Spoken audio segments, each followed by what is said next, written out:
Hello, everyone. Welcome to Double Trouble Live. We actually skipped the song today, although today's the day we probably should have done the song, Frank. They're actually on time at Naira or at Saratoga. I know they're about to go. Never we can't fails. win, Kieran. No matter how hard we work and no matter how hard we try, the racing gods just, sometimes they just like to have fun with us. They punk us. I mean, this race, when I was looking ahead, the betting was all about the 7 and the 6. The 7 to the 8 into the next leg, $3, Frank. I think that's the lowest one we've seen doing the shows here at Saratoga so far. Yeah, that's pretty low. I mean, the 8 looks like a pretty good single in that leg. Although I do have a backup ticket with a couple of others, but I guess we'll have to just get into a little more detail after this race is already over. Well, I'm watching on TV at the minute. I'll just show our bets. Like 30 seconds behind. Yeah, I'll put our bets up. I did something a little different today. I thought because we're doing, and this is what we send out to the guys, that, we're doing our tickets, but I also wanted to give them my selections for each race because sometimes I'm a little spready and sometimes I'm not. Like yesterday, I started off the pick 5 with a 23-1 shot, and then I had a 17-1 shot, but couldn't connect elsewhere. So I figured if we put our tickets up there, people can, possibly use some of the long shots themselves, et cetera, et cetera. Yeah, well, also, some big news for today. We decided at the last minute, but up until Del Mar starts, everything we put out is going to be available to all subscribers, right? So everyone can see what we're doing. And then once Del Mar starts, we'll continue to do free content, but the monthly members, the premium members, are going to get the whole package. So just a little bit of an experiment, trying to figure out, where everyone's level is, how much, we need to provide so that we can have a good show, all that kind of stuff. So yeah, actually, I'm gonna find that link and I'll put it on the screen while you want to go over your picks, Frank, while we're waiting on that. Yeah, well, if you look, I have a part 1 and a part 2 because our StreamYard graphics only allow us to do 200 characters at a time per banner. So here's my banner, and because I have a lot of permutations. I had to make it perfectly clear today that I was not being a caveman, and Kieran couldn't run his cute little caveman video making fun of me. Score. Did you fall asleep on the keyboard, Frank, and the numbers just kept spurting out? Is that what happened? Actually, I had Mark Gelding was putting it in, and he fell asleep. Yikes. Although his hands are all bandaged from a little firework mishap yesterday. Look, I think leg 1 is all about the 8. The 8 is on most of my tickets. Again, my plays are also posted in the live chat, in the comments section, so you can check those out. We will always get to the comments as soon as we have a minute.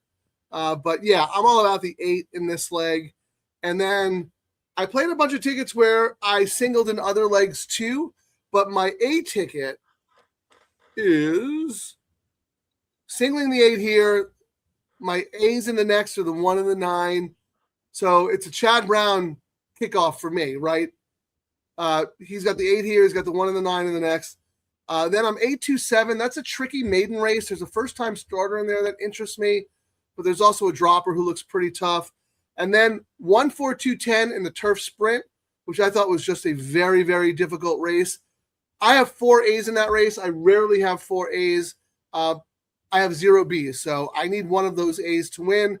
And then in the last leg, again, another tough race. That's a 12-furlong turf race, and there's a horse in there, Kieran, that we'll talk about a little more later, who's knocking heads with Gold Phoenix back in the day. Yeah, I was almost going to throw it in. I ended up tossing it. I might pivot, but I was just like, top pick. Yeah. But also, I don't know if you were able to see, but there were some scratches in there, and the 13 who was on the AE list, who I thought had a very big chance, got in. So I had my second 13 in there as well. That last race, speaking of that last race, on some of my tickets when I throw it up there, I'm taking a stand with a single that's 8-1, Frank, believe it or not. The number 4, Fort Thomas. And my second choice in there is the 13 that Johnny V's on. So yeah, let I me get have my tickets up. Fort Thomas as a B, but I think Fort Thomas has a big shot. It's just a tough race. I actually ended up. Oh, let me pull your thing off there, Frank. I ended up again trying. I'm only spending 140 or 150 bucks, but a lot of spread stuff. And you can see I start off with the single with the 8 here, and I thought the 8 was a really strong single here. The 1 in the next, a strong single. But if you read my notes, I thought the next race, Frank, race 7, and I'll write what I said here. Separator race in the pick 5, as many will single the 1. And while the 1 looks great, I thought there was some others in there. So I've got some tickets singling the 1, but then I've got, as you can see, some crazy spreadage on a couple of tickets as well. And then that last race is very difficult. I've got 4-13. I reluctantly put that 10 in the last race, Frank, which is the 5-2, morning line. And As did I.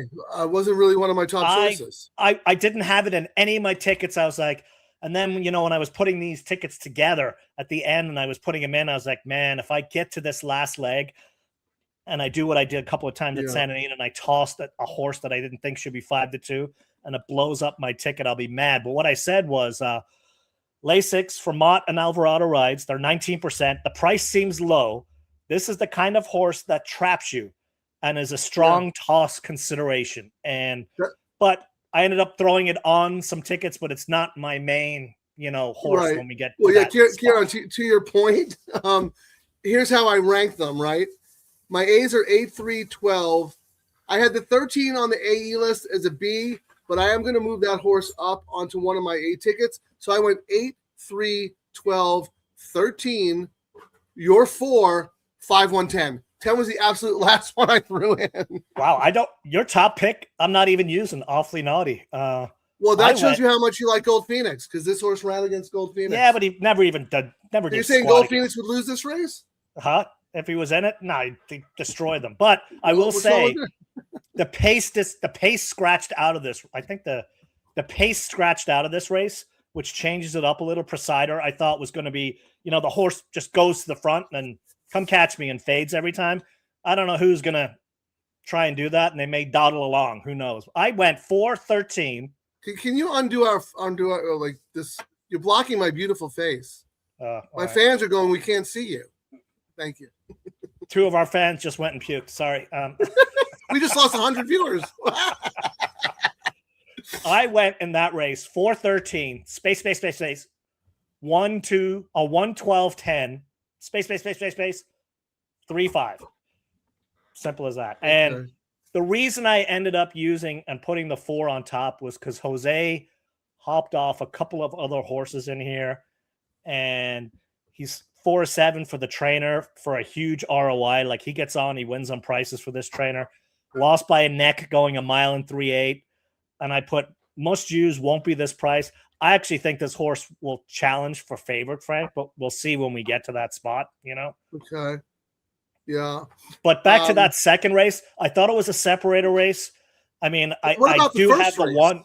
Oh, this race, the second, race 6. I thought it was a. No, but what about the start of the pick 5? The start of the pick 5, I thought 8 was a really, really strong, Chad for Chad. Stats across, what I mean? Very, very strong. Inherent Promise to number 7.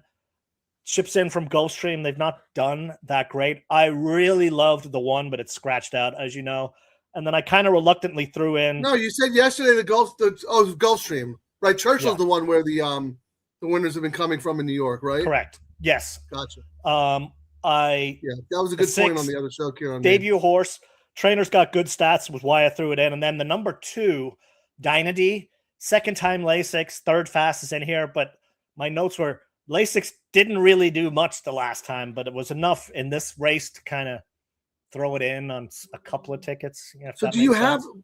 Oh, so you didn't post your tickets in the forum? That's why you were showing. Yeah, because I couldn't. Wagers, right? I had so many bets. I'd be like, it would. Yeah, we're gonna have to figure something out, because I do too. I had to do two different entries in the chat room there because of that.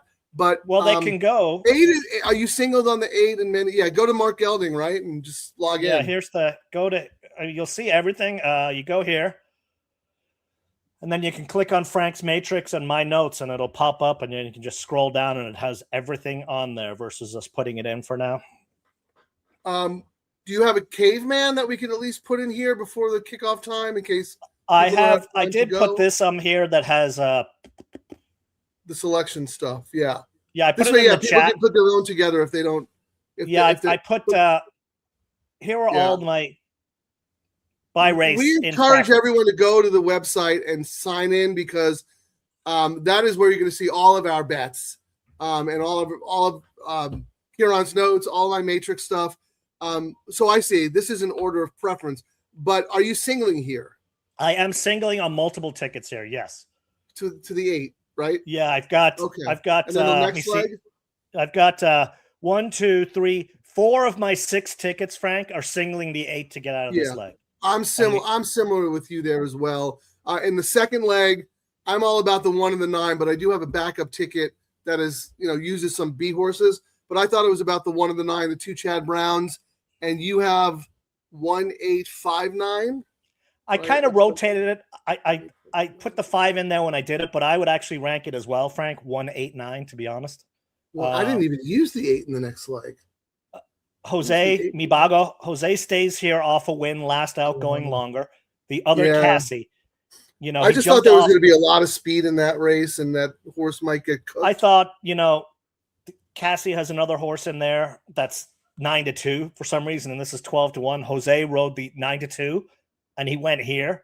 I thought that made number 8 a live horse for him. Number 9, I agree with your, placing here. Lost by a neck. This is a horse second off the start, but it's coming from Newmarket in England, and that is a top tier. Like I would compare it to Santa Anita, not the, you know what I mean? Like that is a top tier track that 9's coming from. I used the 10 in here. I mean, I thought if the 1 goes down, it could be anywhere. And race 6, if you can afford it and doing a couple of tickets, you could look at some nice pays if that 1 goes down in that leg. We're asking a lot, probably. And usually when I would do these separator bets, I still added the 1 with all those long shots. Many times I would toss out that one because, that would be a single on a ticket. But I put it in anyway so I could stay alive on multiple tickets. At least that's strategy. I mean, the pick 5 is a different animal than what we're used to with the pick 3 and the late double. So we're still kind of figuring it out ourselves. Well, let's look at the wheel pace. The reason I say that is that we know how to play the pick 5, but we were playing the pick 5 back in the day before CAWs ravished everything. So you have to be a lot more creative and clever with how you structure your tickets. And that's kind of why we're, trying a bunch of different things. And then that you have that 8 in the that's that Bill Mott dropper, right? In that third leg. And you're using the first time starter, right? The 2 horse, the Adelphi horse. I am using it. Yes. As am I. And then you have the 6 as your third pick. And I think I have somebody else. I have like the Run States Run or whatever that horse's name is. Okay, but that's tough. It's like New York breds. It's a little tricky. Correct. And then after that is the that turf sprint. Who's your top pick in the turf sprint? Which race? That's race. That's the 4th leg, race 8, I guess. Race 8. My top pick in there is Boss Sully. Yeah, I'll just read. I wrote. You absolutely just bet Rosario, especially if he's on prices now. Pay attention to him. He's coming to Del Mar, has things to prove. A jockey to consider every single race right now. He won 2 yesterday on bombs. Yeah, and I had one of them. He's wants rides at Del Mar, and this is where before Del Mar heats up, and he's making a point right now. Drops in class for corner. They're 204, but shipped from Santa Anita, top power, sharp work, blah blah blah blah. But corners 0 for 12, winner last race. I said single potential, but Yeah, plus corner doesn't really ship that often, right? No, and when he does, so it's going to be very interesting to see how that horse does. I will say my second choice in there, in a lot of tickets I went 2-3. I did possibly meant Jose for Joe Sharp, drops in class, top closer. The one thing is the horse is off Lasix today, and every single win was on Lasix.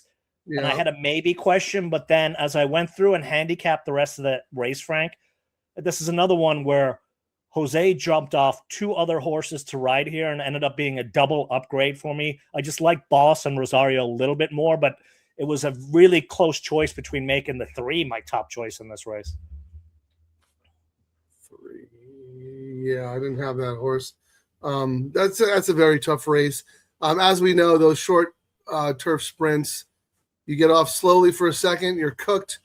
Real quick here on Mike. Mike 36%. Was wondering, can you address this, please? What's that? He see that on the screen there. Yeah, and I also say he's a member, so he can just log in as well, right? Just go to everything is there. You don't need the email if you're a member. You just go straight in, and you'll see everything there.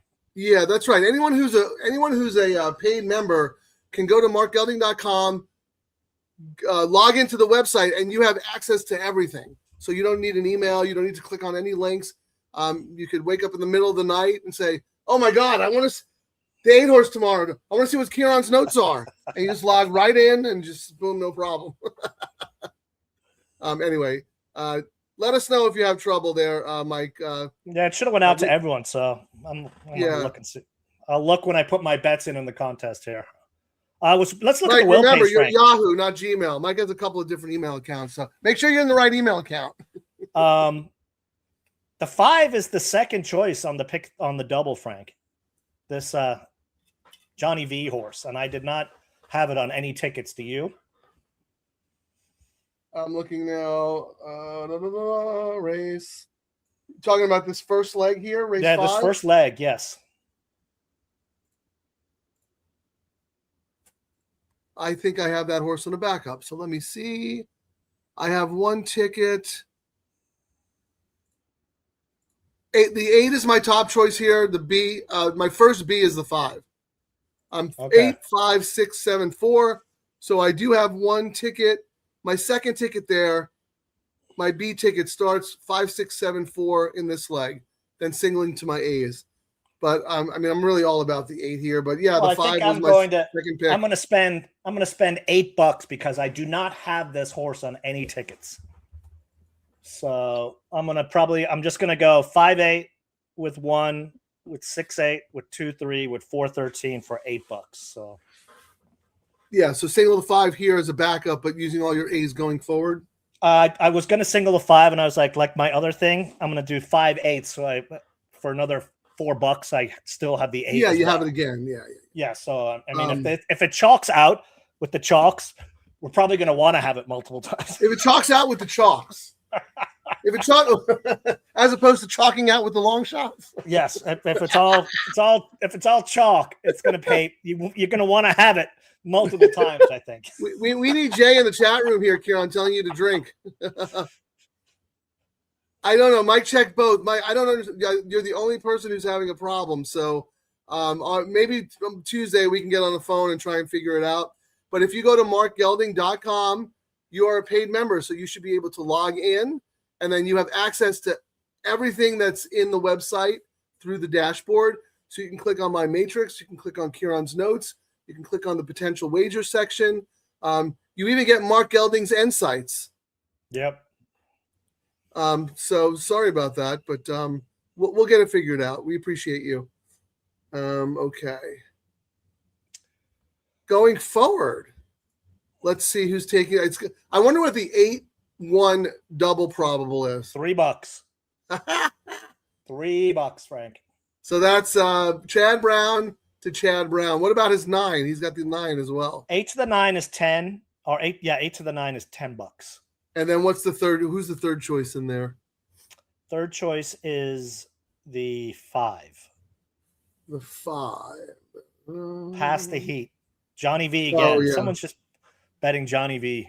Johnny V. I mean, Saratoga, that's his meat. What do I say for him? That horse figures. I mean, beat Zulu last time, right?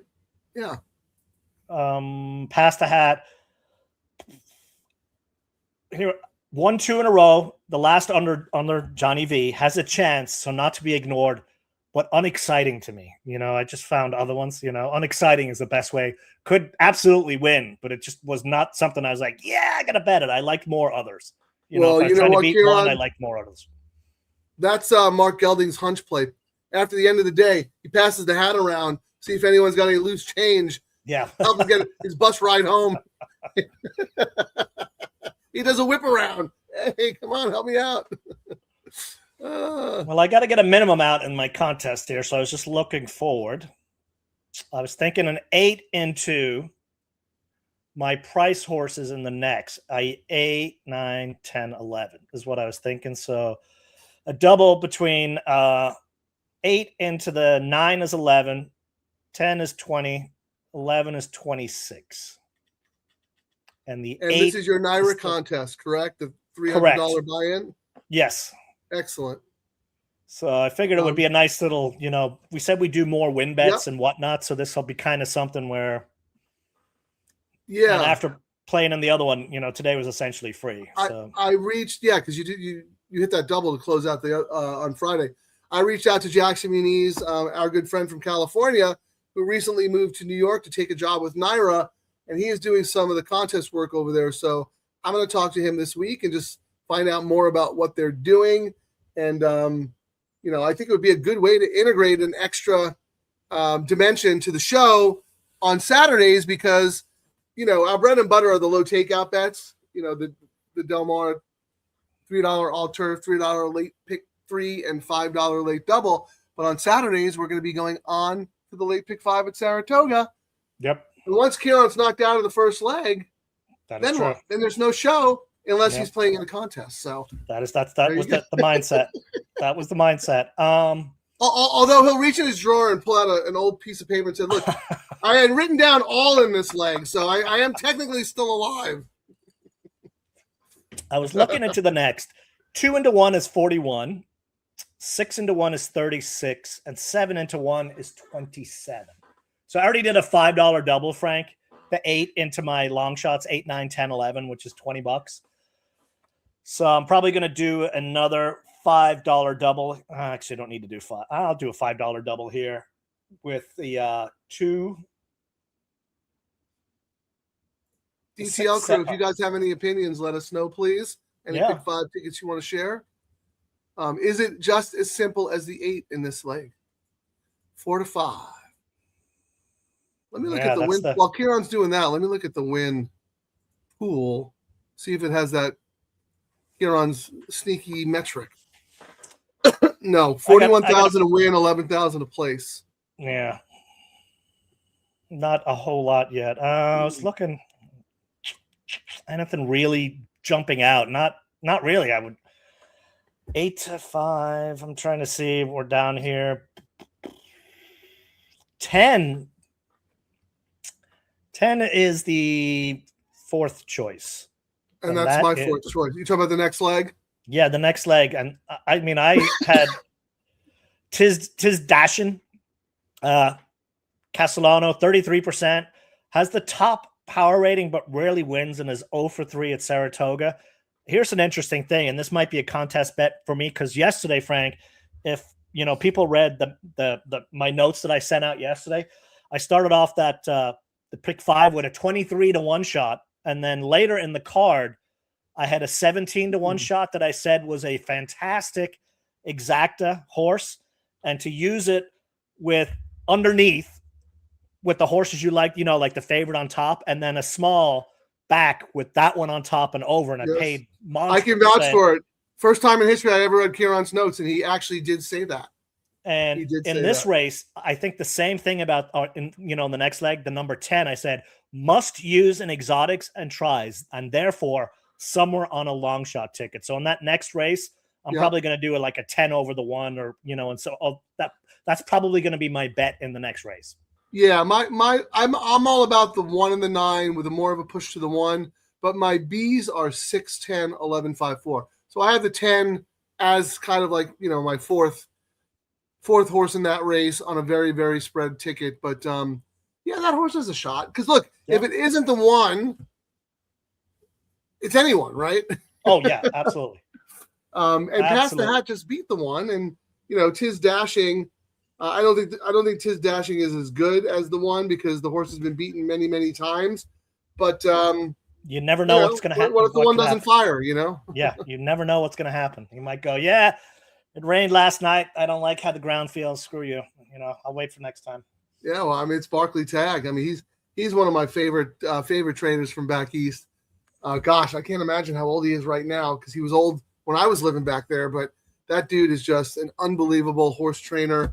And that when he sends out a horse, the horse is happy, healthy, and may not win, maybe not necessarily overmatched, but in with a shot no matter what the form may look like. So all right, Frank. So I spent my $40 in this race. I did a $5 double, 8 with 8, 9, 10, 11. Then I've come back with 2, 6, 7 with 1. That's $15. And then I just did how we talked about the 5 was getting some sneaky money, and I added another ticket. So I'm going to do 5 with the 1. That one's paying $48, so that would be a nice little bonus there if it came through. And I know the reason I'm not doing 8 with 1 or some of that other stuff is it's just not, I don't feel like I want to go all in on the contest on this. Yes. No, some people will. Some people absolutely will. Because what it pays 3 to 1. Yeah. What does it pay? Yeah, 3 to 1. And so you're gonna have a 3 to 5 over probably a 3 to 5, and for some people to go, I'll double my bankroll, and now I can hammer away at the horse I really like. Yeah, you bet 200, you're gonna get back 800, right? If it stays at 3 to 1. So you're like, I go from 200 to 800, and I got 4 more races left. So and then it is a very effective strategy if you absolutely love those 2 short price horses and are just looking to pad your bankroll so you can go back in. And it's a way to get to your target number in a lot less moves than if you were trying to play long shots and whatnot. And if you get knocked out, you just come back and they play live money. It's the other way they look at it as well. And they win their entry back and on to the next contest. That's a very good point. Yeah. Our friend Matt Miller is very good at doing that. I have a hard time separating the contest from the side bets because I'm not a multitasker, but he has mastered that. So he can leverage his opinions, and if he gets knocked out of the contest, like Kieran said, well, he's got his side stuff going on, and if he whiffs on the side stuff, he's going to make a big move on the leaderboard in the contest. So he's one of the best at that kind of strategy. How many minutes we got here? 2 minutes. Let's look at the win pool because it's coming up on the 1 minute throttling down, right? Yes. Play show. 90,000 to win and 20,000 to place. So not even close to that 8 times mark. Interesting. But if you look on the board, Languid, the second choice is 7 to 1. So it's the 5 and the 6 are both 7 to 1. The 8 is 3 to 5. And how big of a separation was it in the Will-Pays, Kieran, with the double and the pick 3? The double was 42 for the 8, 95, like on the pick 3 for the 5. And then on the double, that's the double. On the pick 3, it was 165 and 654. On the pick 3, actually on the pick 3, though, that was also that was the third choice. The second choice was the 7, the Gaffleon horse at 502. But yeah, on the pick 3, I think maybe the 5 money is hedge money. It looks like the 5, 6, 7 are all about the same on the tote and kind of close in the double as well, right? The 5, 6, 7 is all playing about the same thing. But I mean, you got 100K to win and 20 to place, so they're putting it on the nose on this 8 for sure. But still not 8 times. No, not 8 times. You know what? We might actually have to modify that number. I gotta keep in the back of my head, like maybe it's 6 times. Yeah, maybe it's a little lower or different because of the CAW money, but yes, might have. But still, I like that as a barometer. Like, if it is 8 times, then you're like, they're all betting. It's all to win. I think we've only seen it once on our shows. It was some. Yeah. And crazy Baffert horse. I can't remember which one it was, but yeah. yeah, did the horse win? I don't even remember. It won geared down by like 20. Yeah, by a city block. Oh, that's funny. But then I guess it was also one of those stakes races where there was 3 horses and 2 of them were the Baffert, you know? Well, we might not see much of that this summer because he took half of his stable to Kentucky. So, you know, people are saying that, but it's really easy. Races. It's really easy to ship back, you know? And maybe that's part of it. People think the horses are gone. Maybe they're just going to ship back out from there, you know? Middle of the country, and now they can go east and west with ease, you know, and follow the money that way. Yeah, that's interesting. That's not a. Everyone seems to think he's done with it. I think it's just a strategic move for the purses, you know, and the extra boost when you're a Kentucky bred, et cetera. Right. Et cetera. Yeah, and it gives him more options, like you say, because the ship is a lot easier if he's going to go to Saratoga or he's going to come back to Del Mar. He's kind of in the middle of the country. So yeah, there you go. See that's why Kieran. Everyone's doomed when they read something. It's the end of racing in California. It's like, come on. And we talked about it too. We're like, that's why Kieran designed the site there. Cat ate my form. Wow, what a professional looking site. Nice work, guys. And of course, Terry had to go and spoil it. Yeah, King Kieran gets the credit for the site. We're still a work in progress. He did ask me to look at it. I did look at it and give feedback. Still a work in progress. And anything you guys can think to add that would add value, let me know. Yeah, the whole point of that is we want to have as many resources for our crew. I think going forward, by the end of the summer, Frank, as we start, you know, having the matrix and the notes out there, what people don't realize, that search notes thing that we added to this is going to be, I know I'm going to use it. What did I say about this horse? Right. All right. Well, they're getting to the gate. I want to talk about that when we come back because that's a good point. But yeah, good luck, everybody. I mean, the 8, even though it's 3 to 5, the horses, you know, singled on all of our tickets. And then if it's not the 8, let's hope it's one of our B horses.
I'm still thirsty. It's like 200 degrees.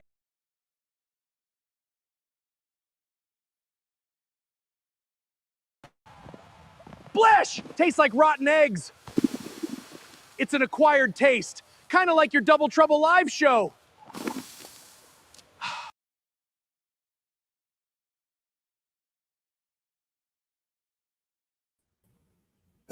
Sorry, I was trying to upload it so I could show it, and it just started playing. And then I was trying to give Twin Spires some more material like yesterday. So here we go. It was. That's in reference to yesterday. I came up with this, and then sure enough, Friday. That was Friday. Friday, and then sure enough, Frank sends me a copy. He's like, "Look what these guys did." 7 hours later, they did a copycat. And everyone's like, "Oh, what a smart idea, guys!" And I'm like, "Okay." Hey, man, that 5. Wow. You know, if there's anything, if you're new to the show, the one thing we try to teach you guys on the show, we don't, we do have our handicap. I did not use the 5. I came back and I'm glad I had that hedge bet, Frank, because, and we talk about it many times, you have to examine the pools. And that 5 was getting money across different pools that said it definitely had a chance. And if it had not have blown that start, my word, that would have been the winner right there, the 5. And what's interesting, I had the 5 as my first A, so I would have had it, but I would have only had it on one ticket. Whereas now I have 1, 2, 3, 4, like you do, like 4 tickets alive. What's interesting, Frank, is the odds went up after that blown start, which is very sus, man. Like, how is that blown start and the odds jump up? It's like those guys who jumped off the bet would have been really mad if the 5 had won, and then the odds would probably drop down again. Right, exactly. But we talked about this on the show on Friday and many other times. How good is Miramati? Like, he spotted the 5s. He's like all of a sudden he gets getting excited about the 5, and the 5's like not even in the picture yet. And then all of a sudden I'm like, there's no way he's going to get there. There's no way. I'm like, oh my God, he's going to get there. Frank's at Santa Anita, blah, blah, blah. He is the best race caller in racing, period. I don't care what anyone says. He has the best eye for the race flow. You can tell if your horse is going to get caught or if your closer is going to close just by listening to the cadence in his voice. Like, there's no one better at it. No, 100%. There's some times where I'm sweating it watching on the TV. And then once he changes the cadence of his voice, I know I got this. Yep. And he's right. He's so good. So good. And he's also he's a good guy. He's a good guy to us and a good guy to the show. He brings Terry gifts. I've yet to get a gift, but as long as Terry's getting gifts from Frank, we're good. Well, he was trying to get me for years to go out to Saratoga, and he's like, "Just call me. I'll come pick you up at the airport. You can sleep on my couch." He'll take you out for pizza. Yeah. So I was like, but I'm going out this year. Yeah, but it's the big race weekend. He's like, Kieran, come on. I was like, I'm just giving you crap. He's like, but we'll have a beer, at the end of the day at the paddock. So yeah, there's no, maybe there's an equivalent of a Logan room where he goes after the races and hangs out and has a whiskey and decompresses a little bit. Yeah, I mean, I get. Oh my God, I have so much respect for all these race callers. I couldn't do it. I mean, it's just, and you have to do it 10 times a day, and you look down, it's a 12-horse field, and you're like, well, oh my God, what was the name of that horse again? Like, I really don't know. Even just the solid ones, I have so much respect for. And then you get a guy like Frank, who is like seeing, what is that movie, Beautiful Mind, where everything just like links together. Like, he's seeing all these things in his head that no one else is seeing. It's really very impressive. So the race callers everywhere, we salute you. Well, we're official. I'm just waiting for them to update the pools and whatnot. I mean, my 5-1 double in the contest would have been looking good. So I had everything covered. At least that's the good thing, Frank. That's what we do. I came on, we saw the money, and it was the one horse I didn't have on any of my mega multiple tickets. And that's why I always leave a little bit of ammo. Who am I kidding? Even if I spend my ammo, I'm going to gamble more. So you gamble it away anyway. But you didn't look at the Matrix. If you had looked at the Matrix, you would have seen the first Dinah D. Dyna D did very well as well. I mean, not enough here, but I would keep an eye on that one next out too. Yeah, I mean, well, I don't know that. Let's not forget that was a maiden claimer. True. Those horses couldn't hack it in the maiden special weight division, so they were dropping. I mean, I'm not dogging the horses, but I wouldn't be in any hurry to like put those horses in my stable mail. Whereas there were a couple on Friday, like Teddy's Rocket. That's what I wanted to talk about. I'm glad you said that, Kieran. You were talking about the searchable database before we watched the race. Correct. So we talked about Teddy's Rocket. It was my play of the day on Friday. That was the horse that was loaded and had nowhere to go in the stretch and then almost got put over the rail. And you even said, Kieran, you're like, if your horse had gotten through, probably would have won. And you never say that about my horses. So that just shows you that. So we talk about betting that horse back next time, right? So let's say you put the horse in the stable mail. And you come up, I went back, I look at the charts. What's the name of the horse again, Frank? Teddy's Rocket. It's a Miguel Clement horse. Eddie's Rocket? Ted with a T. Oh, Teddy. Oh, okay. Yeah, Teddy's Rocket. It was the 4 horse in that race. And yeah, because I was gonna share the screen so the guys can see. This is my idea. Okay, and I'll possibly add more stuff. So if you go to the site, because you can get in there right now, you go over onto the far right, and you'll see. Let me go back one. You'll see right here, Premium Archive. There's not a whole lot in here, but then you'll go down here and you'll type Teddy, and it's going to pop up. And then I didn't add my notes for it, but it'll be more populated. And then you just go open here. Right. You can see what Frank said that day, but also, it just gives you a quick synopsis of what he said. So I know I'm going to use this a lot. Well, that's my point. So let's say you put that horse in your stable mail because we talk about it on the show. Horse comes up, you go back, you look at the chart, and the chart was like, was in tight quarters, in the stretch, and lack needed response. I'm like that is the most fictionalized response. Like lack needed response. The horse almost got put over the rail. It was in the so my point is, you go back and look. You're like, I got the horse in the stable mail. Then you can go back and look. Oh, Frank loved the horse last time. Then maybe you watch the replay and decide for yourself whether or not you think the horse is a bet back. But I love that so much, Karen, because there have been so many times, and this is my favorite memory, when Justify ended up winning the Kentucky Derby. I went back and looked what I wrote about that horse in my Matrix column when he debuted. I was like, did I like him that day? Did I think he had potential? Yeah. And I did spot it there, but I would have been like, oh, this horse, maiden claimer next. Like, you want to see what your opinion was before, right? So I think that is a really, really good feature. And I think that gives our crew a little bit of an advantage and an edge over other people who just maybe stable mail with like a little note or something. Well, what did you think about that horse before the race? You know what I mean? Yes. All right, let's get serious. All right. Well, hold on. What do we have? 19. You want to play our theme song real quick? Kick off the second leg of the floor. Yeah, we'll play the intro song here while we look at the wheel pays real quick.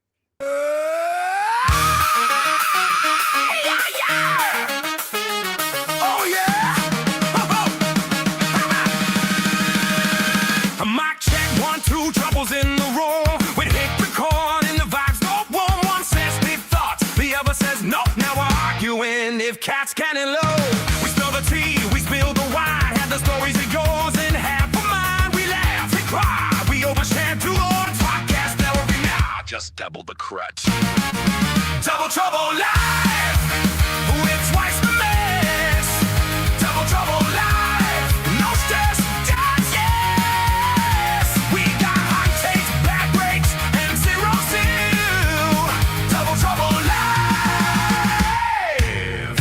At you for the thrill. Oh yeah, Double Live.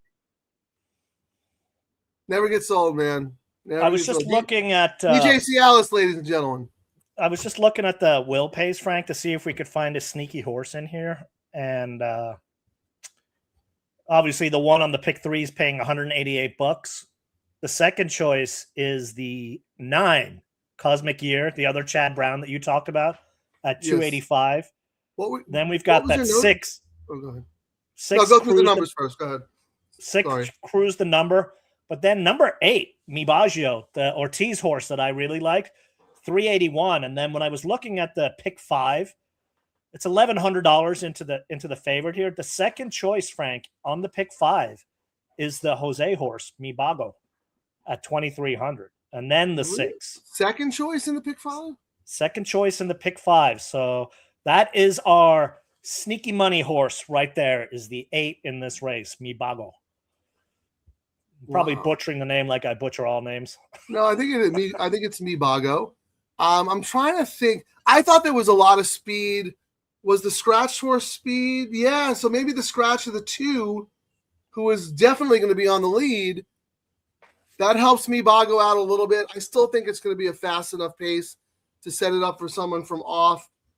But look, Mi Bago is a good horse. I just didn't think the race shape set up for the horse, because look, this horse likes to be in front. Yeah. But I guess with the scratch of the 2, he will be in front. So interesting.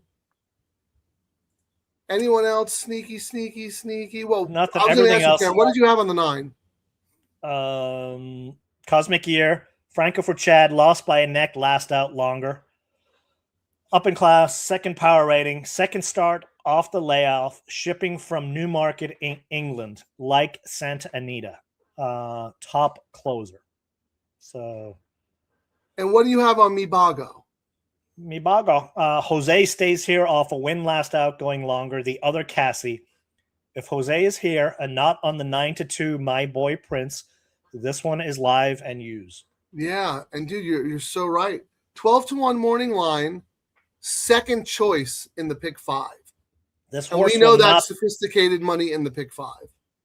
this horse will not be 11-1 when we get to post time. I don't Well, think. let me see what Optics has on the imputed odds, because now, like, I might have to make a win bet on that horse. Well, the horse might be 11-1 because I guess with they all the hammered money the horse coming, in the pick 5. They don't need him to win. I mean, they That's need him true. to win, but they don't need to bet him. that is you know true. what I'm saying?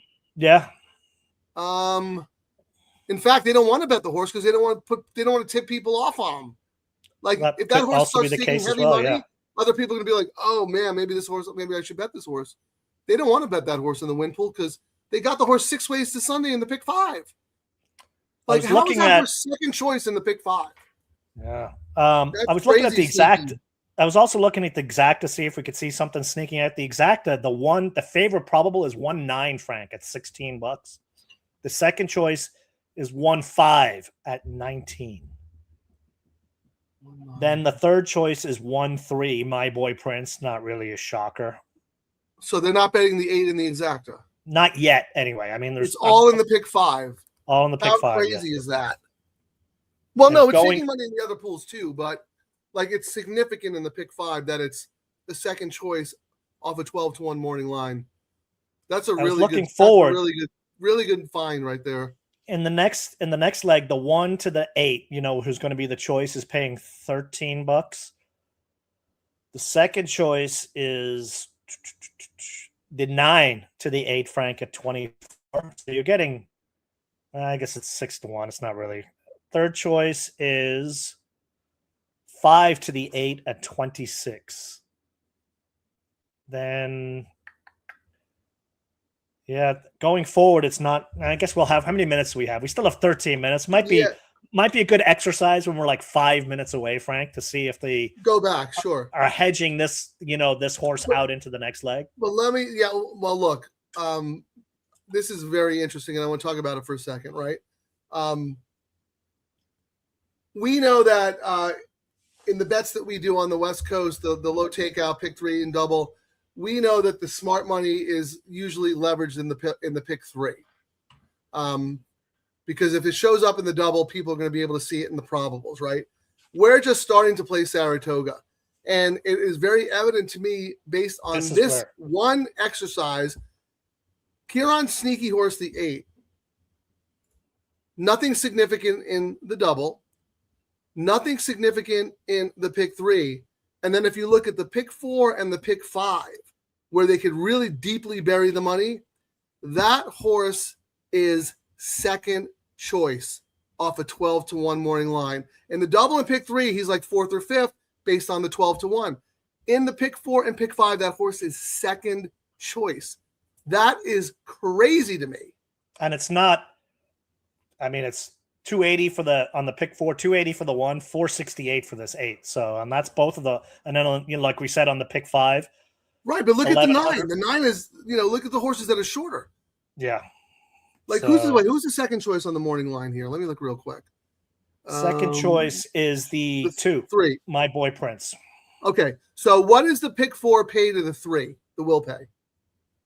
386. That's the second choice on the morning line. What does it pay to the 8? 381. 9-2 versus 12-1. Shouldn't there be a bigger discrepancy? There should And be. then what about the pick 5? The pick 5, the 8 is actually shorter, right? Yeah, the pick what is 5, the 3? the 3 is 3,300. The 8 is 23. There, Yeah. I mean, That's a I'll be 9-2 second choice versus a 12-1 sixth choice. DTL Crew, do you understand what we're saying here? There's based on the morning line, which is typically how the pools shake out a little bit. This horse has no business being not just second choice, Kieran, but like a solid second choice in the pick 5. So we went and looked at the morning line second choice. Who figures, right? I mean, it's an obvious horse. Yep. And the 8 at 12-1 is paying significantly less than the 3 at 9-2. So that is super, super sneaky money. Not saying the horse is going to win. No, but someone thinks that horse is going to fire big today at that. And many times you may think, this horse is a lock, but then you're looking for good prices on your exotics, underneath on your exactas and try. And if you hunt this, or you might even like a price horse and you weren't even looking at this when you're going, you know what? I got to add this horse in now. And if you're correct, you get paid very nicely with these odds. Let's try this exercise, because now I'm actually thinking about a win bet, because it seems to me that the smart money thinks that there's a real possibility that Mibago is going to wire this field, right? And the horse is 11-1. What price do you think this horse should be? Or do you think everything's priced correctly? I thought in this race, I actually thought Zulu would probably be even money. Yeah. I thought everything was priced correctly, but seeing what we've seen now, I think this 8 will probably drop to like 6-1 or 5-1, but maybe won't. I don't know. Yeah. We've seen it on the show many times where we said this, Frank, and we, ended up doing bets with such a horse and he won. And then we were shocked at the end. We were like, we actually got the price. Like the best example was we did a similar discussion Kentucky Derby Day when I was talking about Golden Tempo, and look at the price we got for that one. And we talked that horse up. We're like, the sneaky money's in here. This is the one. Right. If only Barrios hadn't screwed up Gold Phoenix's ride, I would have had a monster. I know. But here's the thing, Kieran. Like, I think back in the day where the CAWs could fire away win bets up until the gates opened, I think you're right. I think Mibago would have dropped to the 6-1 or whatever. They would have corrected the price. But they can't correct it now, because if you're looking at the tote and at 2 minutes, Mibago is 12, and then at 1 minute, the horse is 6, you're going to go, wait a second. Now we have time. Now they've exposed their sneaky horse. And now everyone's going to bet the horse more, and that horse is going to go off at like 3-1. You know what I mean? Like, I don't think we're going to see a massive late odds drop on that horse, because that horse is so significantly leveraged in the late pick 5. I mean, this is awesome. This is fascinating stuff. This is stuff you cannot talk about on a Tuesday when you're giving out 6 horses in a 5-horse race. This is in the trenches, gambling, horse playing. I was looking in here, Frank, and the horse that I originally talked about as an exacta horse in this race was that number.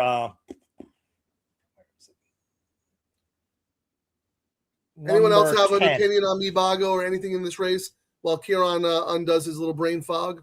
I was just saying the number 10. So my thought was I was going to do 10 over 1, 8, 9, 11, and then come back and do 1, 8, 9, 11 over 10. I was just, doing the math. So 10 over 1 for dollar exactas, $34. 10 over 8, 131.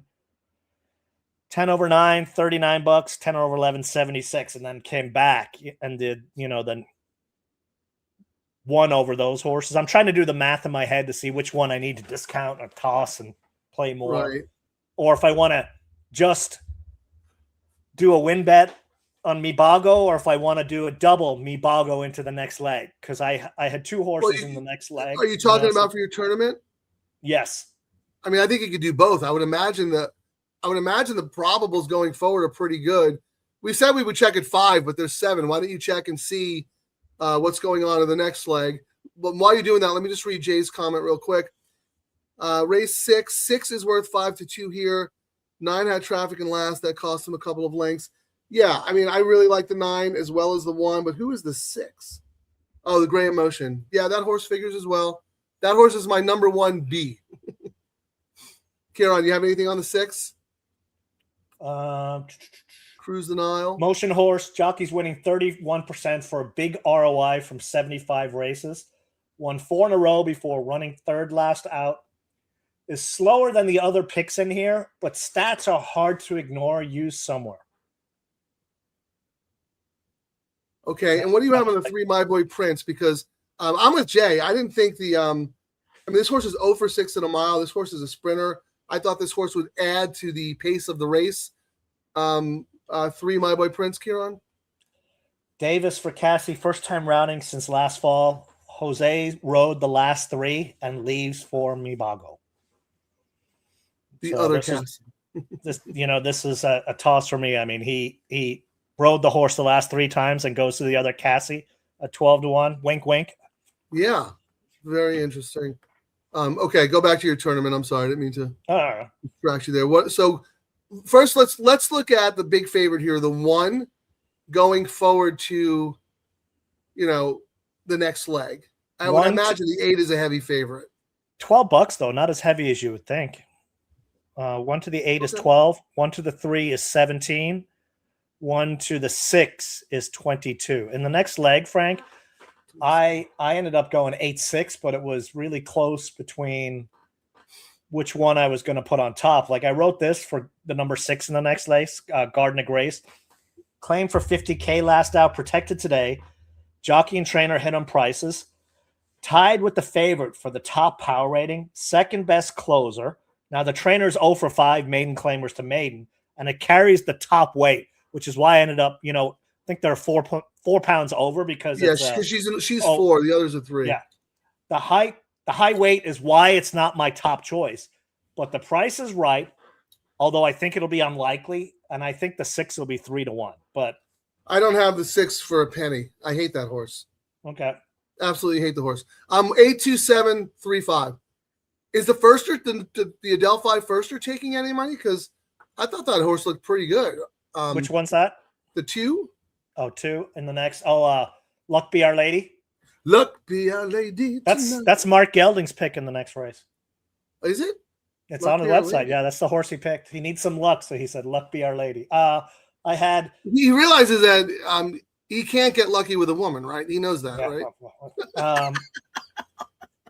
Trainer stats are just off the page. I don't need to go through it. Like it's all high, 20%. Yeah, and the horse costs 85, which is pretty good for a New York bred. Yeah, I thought that horse. But any money in the double? 1 into 2 is $25. That is the fourth choice. I'm sorry, which choice? I was coughing. 4th choice. I need a mute button. Okay, 4th choice. So that's that's a little interesting. I'm gonna do a bet here. Yeah, go ahead. I think you should do win money on Mibago and then doubles. Yeah, I was going to do the exact. I think we'll just stick with the brand. So, yeah. I'm thinking Mibago 8 into 6-8 is very good money. I can do that. I'll just do $10 double. 8 into $10. Now, it's quite possible that whoever hammered Mibago in the pick 5 bet the 8, it really meant to bet the 9. Might have pulled a Kieran. He has dropped to 9. The odds are starting to come down on him now, Frank. 9-1, yeah. Maybe 6. You might be right, Kieran. Here they come. you're pretty good intuitively knowing like where the prices should be or what they're going to be. Based on the double, though, let me look with the double had the imputed odds double on optics. Let's see. Zulu Kingdom 2.4. Then the 9 6.27. Yeah, I mean Nibago's like 13.9, so it's like not all the money's buried in the pick 5. So it'll be very interesting to see how much this horse comes in the win pool. We're at 2 minutes, so it's getting close to throttle I'm down. having issues with their website now, so we'll see what's going on here. It's a very basic contest site. This is the Naira bets you're talking about? Yep. Yeah, Jay, I saw the race very similar to you. I think that someone out there really upgraded Mibago based on the scratch of the 2, who is definitely going to be, on the lead, and I thought that would make a very fast pace. I still think there's going to be a pretty quick pace in here. A lot of these horses like to be forward. You have a stretch out sprinter. Let's see. Wow, they're not letting me bet. Oh, what the hell? Their site's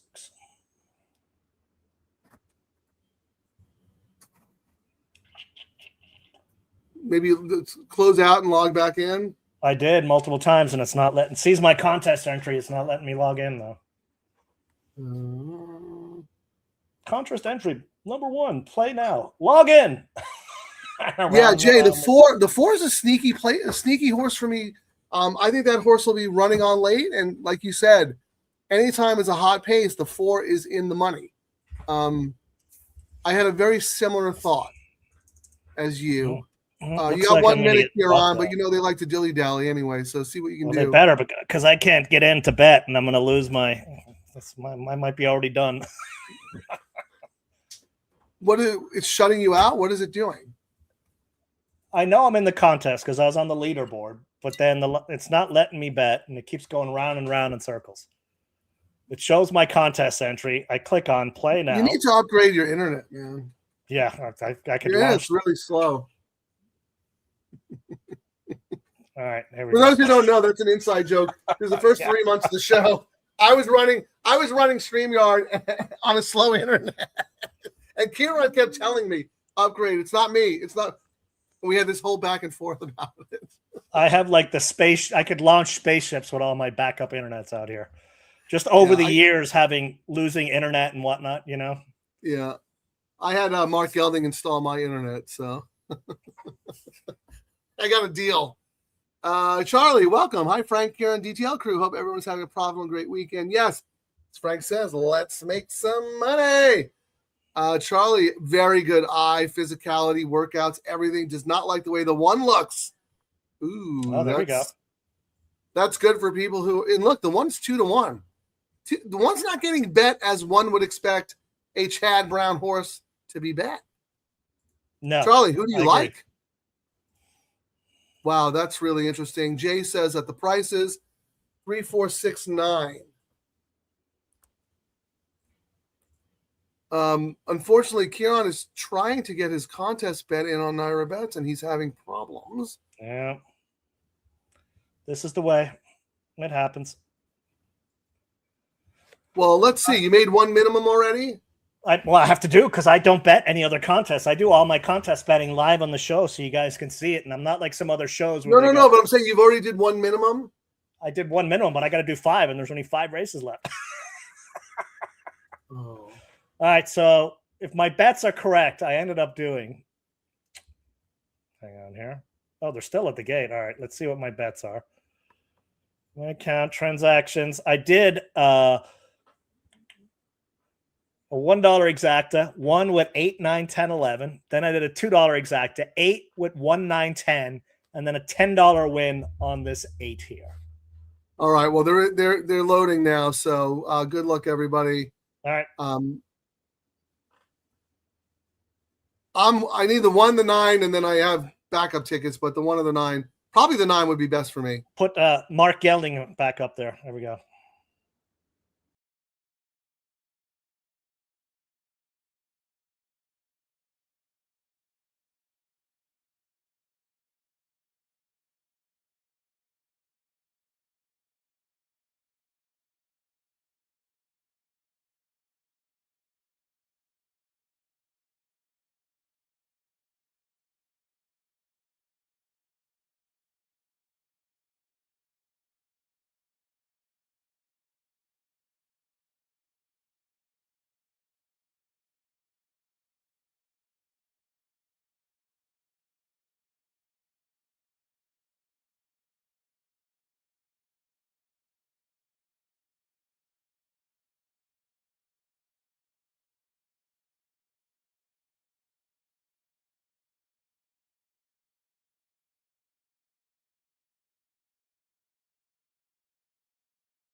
I'm still thirsty. It's like 200 degrees.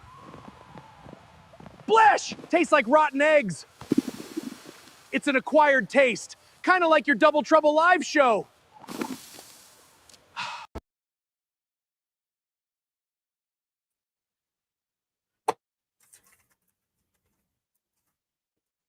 Wow. Wow, wow, wow. This is why we do the show. Me, Bago. They buried the money in the pick 5. Oh, I hope Zulu Kingdom got it, though. What do you think, Huron? Oh, I Zulu thought the got outside it. got it right on the line. Yep, right on the line. But Oh, that would have been a haven't great posted anything yet, have they? dead heat. I'll take a dead heat. Here, you're on the wrong side, Frank. Okay, I'll remove. There you go. Huron, what a I'm- sniff out. I'm Irish. What a sniff out. That's why you watch live gambling shows. We do our handicapping, but we monitor the pools and we adjust accordingly. And for all the And people I who knew complain about, I knew they weren't going to hammer that horse in the wind No. pool because they did not want to tip their hand.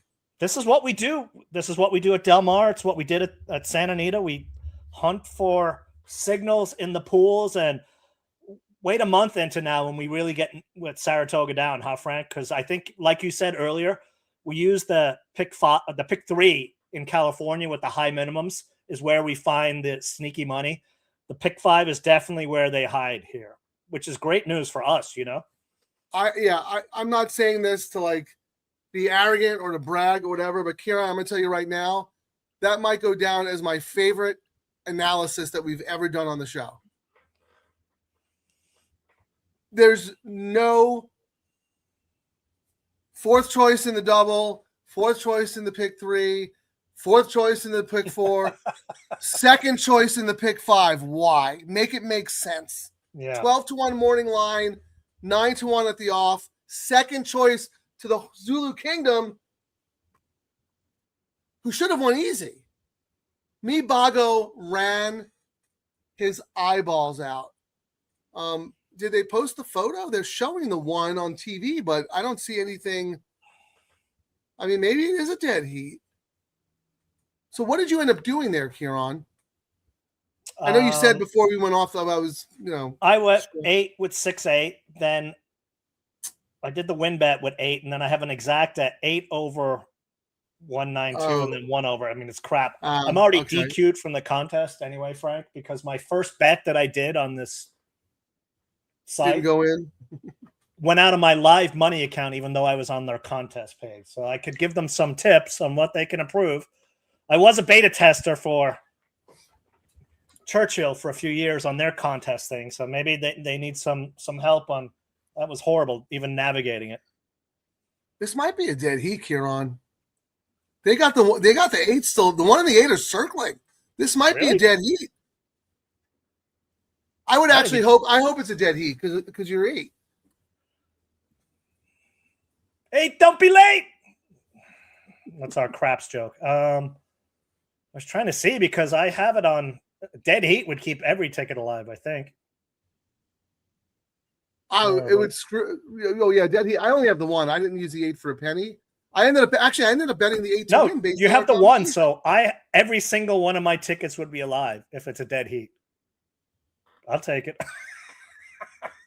No, I made a win bet on the 8 just based on that conversation, Kieran. I have a win bet on it as well. Well, that's what I mean. Like, and my double, I have a $10 double into the 8, Frank. That was paying. What was a $10 double paying? DTL Crew, let us know what you think. I mean, not as much as you can give the greatest handicapping analysis in the history of the world, and it's nothing compared to what we all just discussed based on Mibago. And finding the buried money. You have to and that horse ran a monster race. Monster. And they even won or dead heated. And also, Frank, it was a horse I really liked as a long shot too. And when you really like a long shot and you see them getting played as well in the pool, it's another big bonus.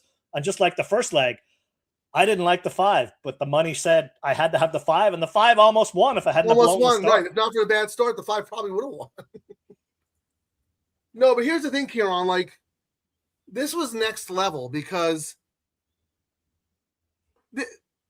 they buried this money 5 races ago.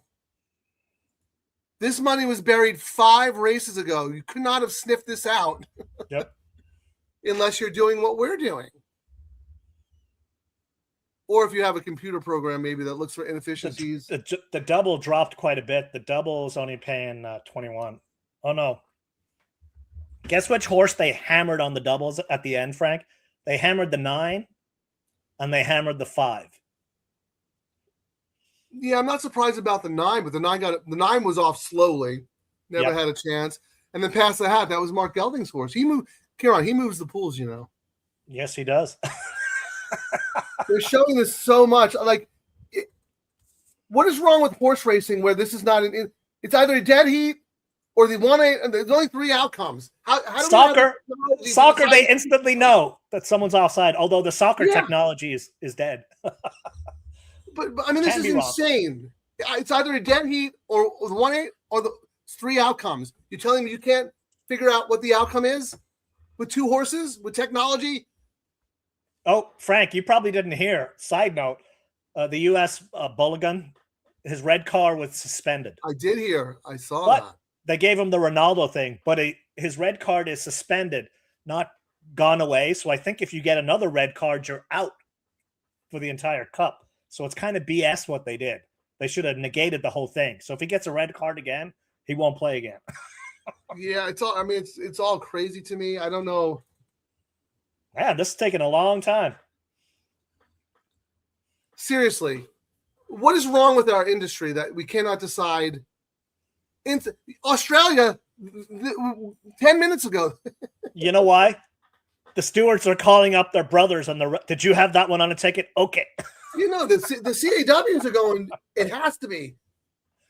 We're leveraged to the 8 and the pick 5. This is embarrassing. This is really embarrassing for the sport. This is like 5 minutes. They already know it's a dead heat. What's taking so long? Like, what are they looking at? Are they like trying to find a magnifying glass from 1942 and they're stuck in the draw somewhere? Well, I guess we should. Well, we can't really talk about the next one until we see where the money went. Who took the Polaroid?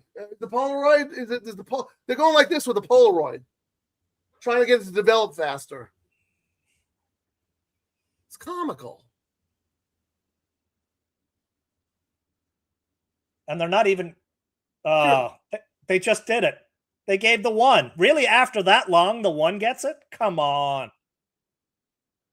Ridiculous. You watch tennis, they can tell instantaneously if a ball is on the line or out or whatever, and they show it. Dead heat. It's a dead heat. Oh, it is a dead heat. Okay, there we go. I almost said to you, they do that sometimes. They put the order up and then they announce it's a dead heat instead of announcing a dead heat first. That much time, I was like, how could you take that long and then go, the 1 got it? They were trying to find the guy with the magnifying glass. He was on his lunch break. Also, our win bets actually pay money, Frank. Well, they get diluted, but still. Oh, that's annoying. I'm out of my contest because I didn't carry a minimum because they. And what was annoying too, maybe someone who plays the Naira contest. Put all that money with the favorite. They I've got all this money sitting in my Naira account, and I keep having to freaking up it for their contests. There's another thing we got to talk to Jackson about. It won't let me pull the money from my contest. I'm like, we'll do a conference call with Jackson so you can give your feedback because you've been. I want to play the contest every time we do a show on Saturday. I want to play whatever contest they have. I'm going to play too, but I'm not going to sign up until I get a good deal for us and the DTL crew. We want sign-up bonuses, right, guys? Oh, I want to see this photo. Oh, I just got a text from Mark Gelding. Sorry it took so long, guys. Spilled my coffee on the photo. I have to develop a new one. Yeah. Wow. That was the most unbelievably hidden they knew in the history of the sport. They always know, but it's not a bad thing. People yap and complain, but we use it to find sneaky bets, and we use it to solidify the work we did earlier. A day or two before. Okay, Kieran, I'm so that analysis is like that makes me so happy because that validates the purpose of the show. Follow How the could money. you know that horse was going to get sneaky money in the pick 5 on a Tuesday when you're analyzing? Even if you pick the horse, you might go, oh well, 9-1. I don't know. You know what I mean? Like it's just wow. Let's go to the comments here. All right, let's see. I'm going to go back a little bit just to see what everyone thought. Can the 8 get the bob? Yes, the 8 got the bob, and so did the 1. Everybody wins. I really thought the 1 had it, but so did I. But the CAWs had the 8, yes. So they had to they had to spill Mark's lunch on it to blur the photo to make sure that no one could really tell.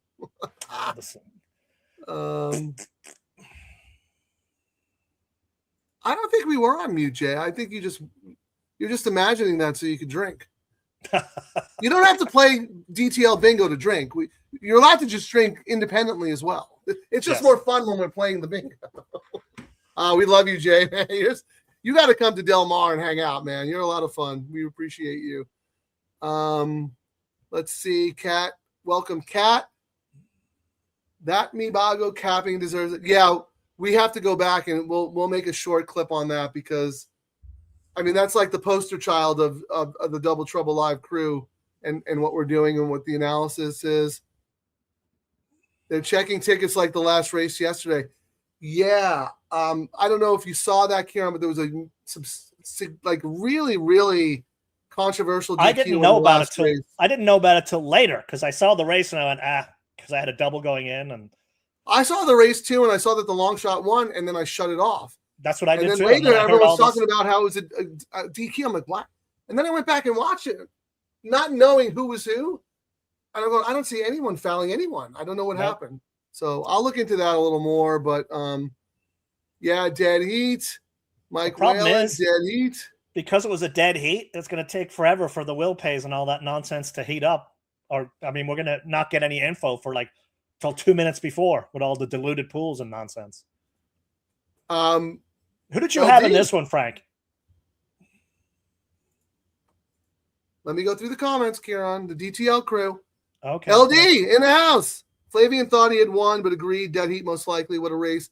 Great interview by the Fox Gals. Yeah, I didn't get a chance to see it, obviously, because we're doing the show, but I really liked I like a lot of people on that broadcast. I think Fox does a really, really good job. Was it Acacia and Maggie who actually did the interview? I don't know, but yeah, I'm enjoying watching the coverage.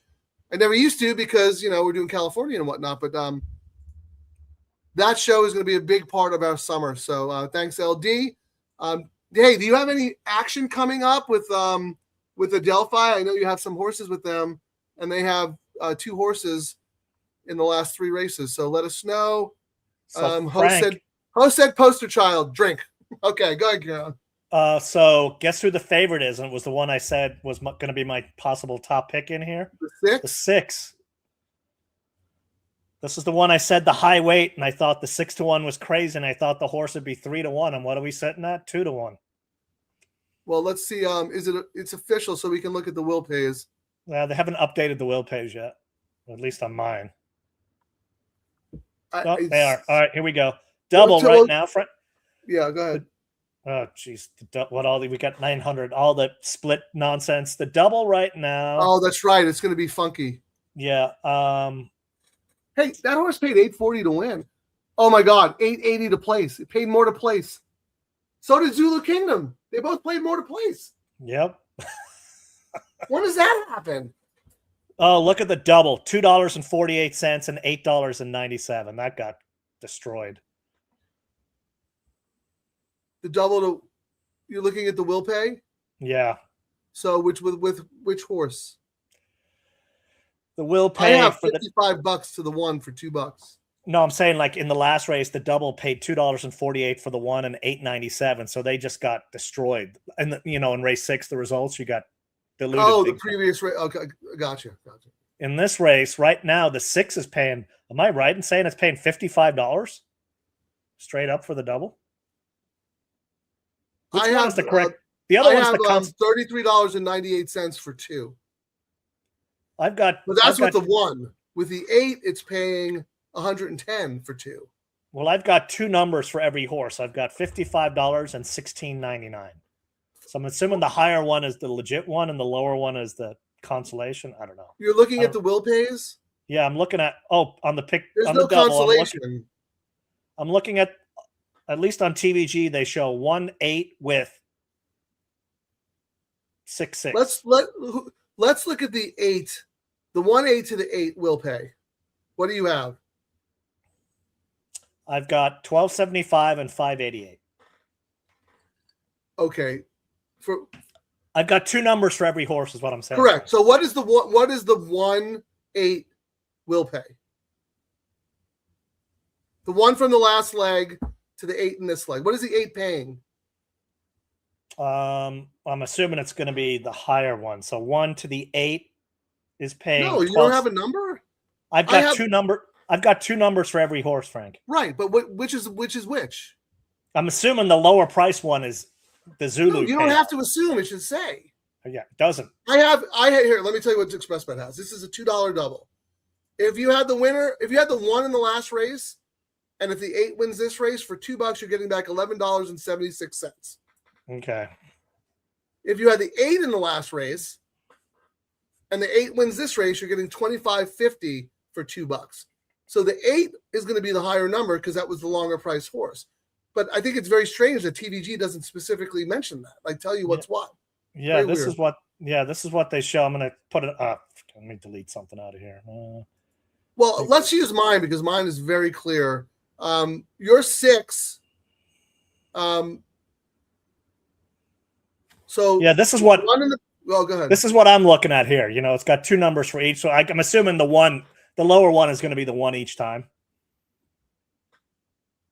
And the higher one is going to be the 8. Right. But you shouldn't have to assume. That's my point. Yeah. You shouldn't have to assume. There's no gray area. Like that's just a bad interface. But here, so we'll use mine because mine is extraordinarily clear. So the 1 to your 6 here, if your 6 wins, this is for $2 from Kieran. $33.98. Okay. So anyone who had the 8 in the last race, and if the 6 wins, it's $110 for $2. Anyone else you want to know? How about the first of the 2?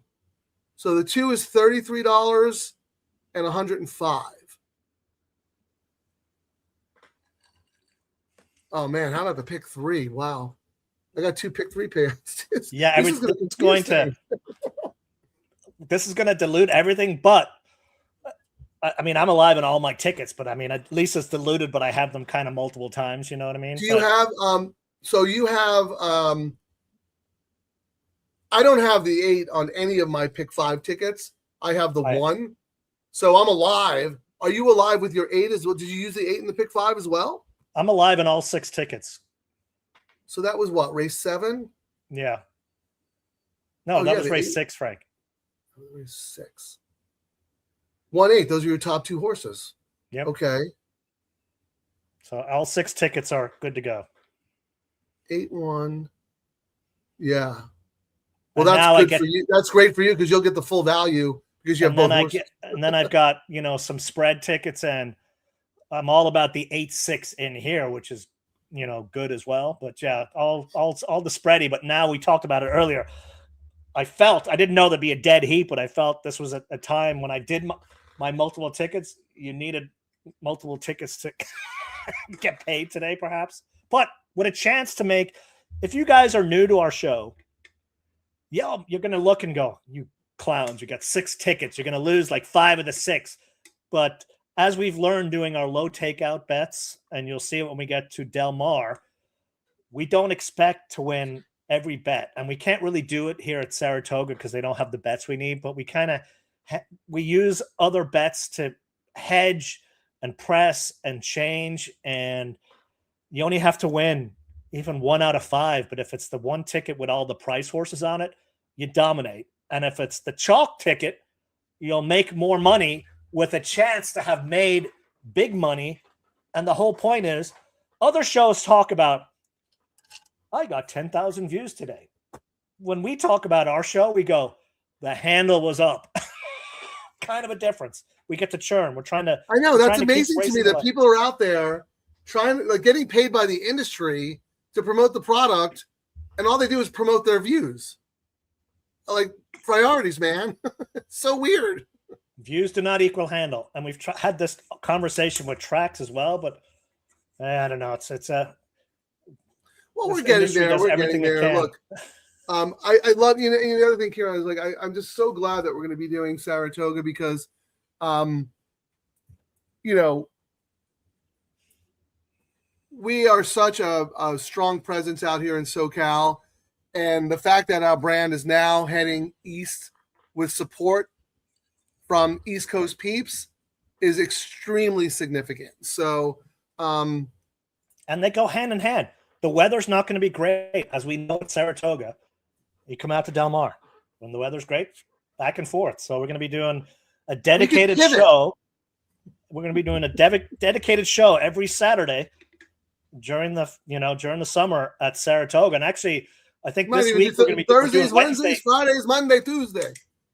This week we're going to be doing Wednesday, right, Frank? At Saratoga is the plan. Wednesday. Well, I don't know. Saturday? I don't think they're racing Wednesday. I don't think they start racing Wednesday until the proper. No, it's Thursday. Sorry, Thursday, Saturday is what we're going to be doing. Get us in the groove for Del Mar. Let's discuss that. Okay. Let's You're going to still be in bed, vacation, man. You still be working my butt off. So LD said, yeah, that was Acacia and Maggie. Yeah, they're both phenomenal. Absolutely, they do a really, really good job. So LD, thank you. Gatekeeper, hit that like button. Great call, me bago. Oh, we always forget about it. My worst. Because we're not about ourselves. Like, we're building something here. We're building a community. We love horse racing. We want to see it thrive, not just survive. We want to see it thrive. And we're doing something about it. So thank you, DTL Crew. LD, how about place? Yes, I said that, and I was going to ask the crew out there, if anyone's good at math or can do pool analysis, can you let us know what happened there? Did another horse, maybe Cosmic, maybe the other Chad Brown, was the favorite in the place pool? I have no idea. I've never seen that, let alone with a dead heat. That's crazy. Hi, Guillermo. Welcome back. What's up, fellas? What's up to you? Thank you for joining us, my man. Number one sure fooled me. Had the signs of not. Well, he almost didn't win. And a 2-1. And Charlie, you don't have to apologize. We all know that if people give their opinions on here, we're grown-ups. It's our decision on whether to use that information or not. I appreciate the fact that you offer it, and then I can decide if I want to use it or not. But look, the one almost didn't win as the favorite, so it was actually good information. So, and then Frank, Terry, right quick, last comment. DTL Crew live engagement. That's what we're about. Thank you, because you guys stick with us and we play together for 3 hours. So thank you. Okay, done. Do you have the 3 in this race, Frank? Let me see. Liberty's Secret? No, I don't think so. I'm 82735, so I might have the 3 on my backup. Let me look. This is the sneaky. I was looking at the pools. This is the sneaky horse into this race and out of this race, Frank. I was looking into the next race, and the double in the next race, which was kind of shocking to me. The 8 is paying $9 into the 1 and the 4 in the next leg. The second choice ish, it's going up and down, is the 3 into the 1-4 at $19 and $18. And then I was looking at the will pays into this race, Frank, and the 3 from the 1 in the last race is paying $9.79 when the 8 is paying $8.10. the money came in. There's the 3 is the CAW horse in this race. In this race and out of this race is the number 3 at 4-1. And I mean, can I answer your question? Go ahead. You asked me if I have the 3 on a ticket that's alive. Yes. Can I answer? Are you done? Kieran is the Dick Cavett of live gambling shows. He asks a question and then he answers it himself. Hang on. 5, 6, 7, 8, 9, 10. I'm trying to see where it is now. So here. I am alive on my A ticket. I had the 8 singled. I had the 1. And then on my A ticket, I have the 827. Okay, that's 1 ticket I'm alive to. I also have the 8 singled, the 1 singled, and I have the 3 5 in here. That's my B ticket. So I have 8 2 7 3 5 in some combination. This is the 3rd race, correct? Correct. So I'm alive. If the 8 2 7 3 5 win, I move forward. But if the 8 2 7 win, I have a lot more coverage. Does that make sense? Actually, no. I have the same. I have the same. No, you do not. That's what I was asking because I was like, it's the 4th leg is where you have the 3. This is race 7, is it not? Yes, 1, 2. The 3rd leg. I have a ticket. 8. Okay. 8 with 1 with 3 5.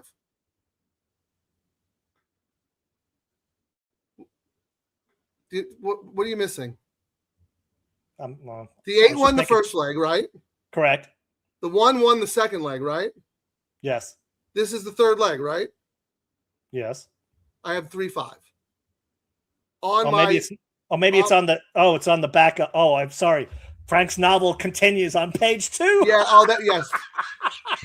I did say part 1, Kieran. Oh my God. Yes, you're right. You're like you don't have it, but it's on the other banner. Okay. I was gonna say I was thinking my eyesight was We're shot. speaking different languages.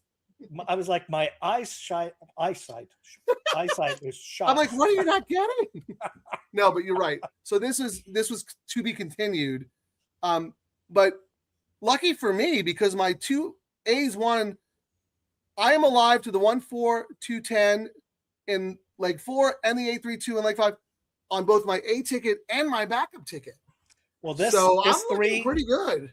This 3 is the sneaky one that would blow up every one of my tickets, even though I'm spread galore in here. I'm Well, what do you have here? What are you alive to? I'm alive to. Well, if your 6 wins, I'm done. I don't have the 6 for a penny. Let's see. I'm trying to. Who's got opinions in this race? This is a tough race. I am right alive here. To. Jay says race 7 could be anything. 6 loves to run 2nd and 3rd. 8 looks okay. 4 has 4 works out of the gate. Strange. Yeah, tough race. But go ahead, Kieran. Yeah, I'm sorry. I only have 8. I need 8-6 to be alive through all the tickets, Frank, and then I'll stay alive with 4-1 on 1 ticket. 4-1. So yeah, the 3 would really upset the apple cart for me here. Well, look, the only horse that we have in common is the 8. You didn't use. I thought you didn't use the 2. You used the 1 and the 4 instead. Yes. Okay. Well, Jay says the 3 is the hidden early speed horse, sub 45 speed. Yeah, I mean, Lasix, speed in the debut, freshened up. Let's face it; these are 3-year-old fillies of the New York bred variety. Anything can happen. Even though it was early speed, I think what threw me off on this one, Frank, was they decided to give the horse Lasix, and this trainer's 0 for 10 when he puts the Lasix on for a horrendous ROI. But maybe this will be the time he goes, what did you say? And first race since September, too, you know? But yeah, it was 53-1 in the debut. Itchy, we have a comedian. Someone stole my wife's credit card. I'm not going to report it. They're spending less than she does. Yeah. Thank you for that, Itchy. Little comic relief here. Okay, so Kieran, you're 8-1-4. 6. I'm 8-6-1-2. Sorry, 8-6-1-4, right? 8-6-1-2-4.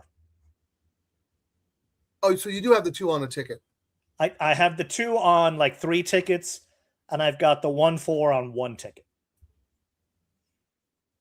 Okay, so 8-6-2 are your A's, I would say, right? There are multiple tickets. 8-6 is essentially my A minus ticket, and the only reason I didn't make the 6 the A was because it was carrying the top weight. I thought it should have been the favorite. I think they actually claimed this horse off of who did they claim it off? There was another reason I liked it. West Point Thoroughbreds, and then they protected it, and you get this jockey. I mean, he's been kind of on a heater, but when this trainer calls this jockey, they win on prices too. You know, they're almost 30%. So I thought I really like that one. But how do you turn down? The best result for you is the 8-6. Second Correct. best would be the 2. Third best would be the 1-4. Correct. Okay. I need the 8. Doesn't matter for me. I'm all equal. 8-2-7-3-5. Charlie Steinbrenner says, what do you think about the 7? I have the 7 as my 5th choice in the race, but I have the I have the 7 as my 3rd choice on my A ticket. Kieran, what was your note on the 7? I thought the 7 had a shot. A bunch of them have a shot. In this race? Yep. Run on states. Tyler rides as Lasix. First start since December. Trainer is 0 for 9. Off of this kind of layoff? Yeah. Yeah. Okay. Yeah. I mean, it's not a very good race. It's a little, that's why I think the first round is a huge shot. I think that Adelphi horse looks really, really good. And I asked you to read the notes earlier in the show, and you were like, trainer stats off the chart. The McGill Clement does really well. Correct. First time starters. So I do listen to you sometimes, Kieran. Sometimes. It's occasional. Yes, I agree. And then, Jay, Itchy Fingers is welcome. In fact, while the race is going on, we should have him come on and do his little stand-up act. That would be, I'm going to do a $10 double in my contest, even though I'm disqualified because of their stupid interface. $10 double, 268 with 2-3. $10 double, 2-6. Okay. And then we have 2 minutes. And I'm going to come back here, and because I thought 6 was going to be my top choice, I'm going to do a win. What's the exacta? What's the 6-8 exacta's paying 17, and the 8-6 is 13. Eesh, that's kind of low. Maybe I'll come back and do a saver and see what this 3 that the CAW money's taking that could blow up all my tickets. 3 with 2-3 are paying 28.29. So I guess I'll do a $5 double, Frank. Okay. The 3 that could blow up my real money gambling and keep me alive to the 2 horses I really like in the next, Boss. And I thought Boss was absolutely going to be my single, Frank, until you saw the stat. Right, his win last start stat was bad. Yeah, and it was that's what you said. Yeah, it was that, and then Possiblement, the Jose horse. Everything was great, but it was off the juice, and the horse likes the juice. But Jose jumped off not 1 but 2 horses. So usually when I see that, the jockey roulette, and I see them hop off a couple of horses, I think he hopped off. When jockeys hop off horses that would be lower prices, I upgrade it. And then when I see that he jumped, Kieran, the last race, I double upgrade. He was on the Cassie horse that was 9-2. He went to the Cassie horse who was 12-1. So that's why that number 3 in the next race is a double upgrade for me because of that. I mean, I got the California love for Boss Sully, but corner real quick, can I tell you the probables? Right now, the 8-1 combo into the next leg is the favorite. This is for $2, Kieran. So the 8-1 is $21.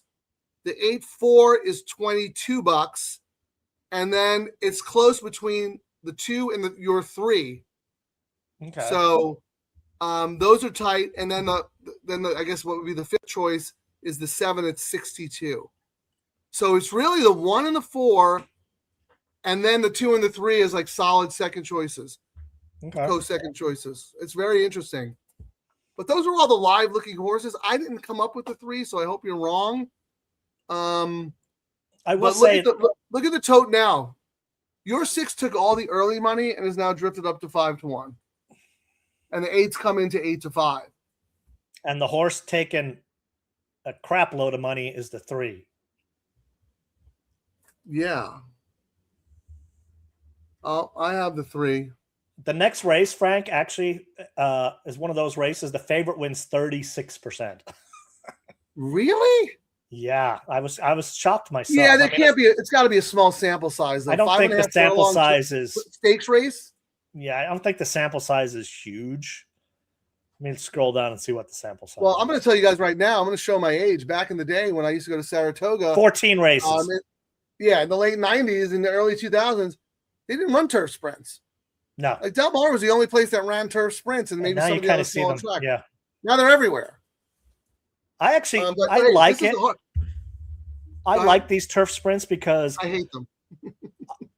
I think it gives the way the breeding is. I think it gives the owners It gives lots of options, and you can I agree. double run conditions both on turf and off. And I know from some of the horses we picked up, one of the things they always look at, filling them is, well, if it doesn't work out this way, we always got turf, and then we got a bunch of conditions, and Right, then you could sprint them or run them long. So, and then when you try a race that go they ahead. do bet well on both, you're like the condition book's just open Because they're loading. Okay, I don't like them because I stink at them. That's why I don't like them. They're great for owners and for other people who like big full fields and can win. I'm just terrible. Anyway, good luck everybody. They're at the gate.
The 6 stunk up the house.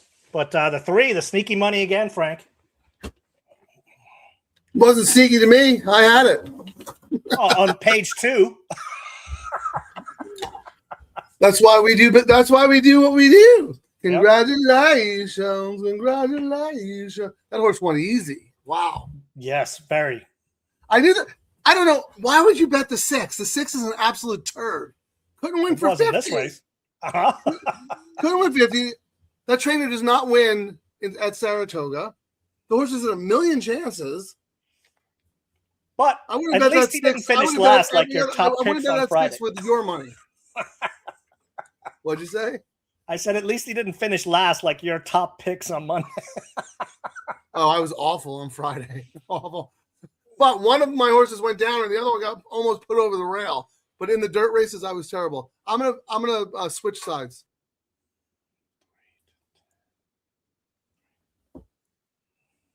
So there, $12 ticket, 8-1-3. And now I got my A's. I just need my A's to win. That's all. Who do you need now in this race? My A's, I don't have any B's. I'm 1-4-2-10 on my A's. And then in the last race, my A's are 8-3-2. But I thought these were the 2 toughest races on the card. Because if you look, that's why I'm so tight. Early. Yeah, you do not have either of my top picks in the next 2 legs.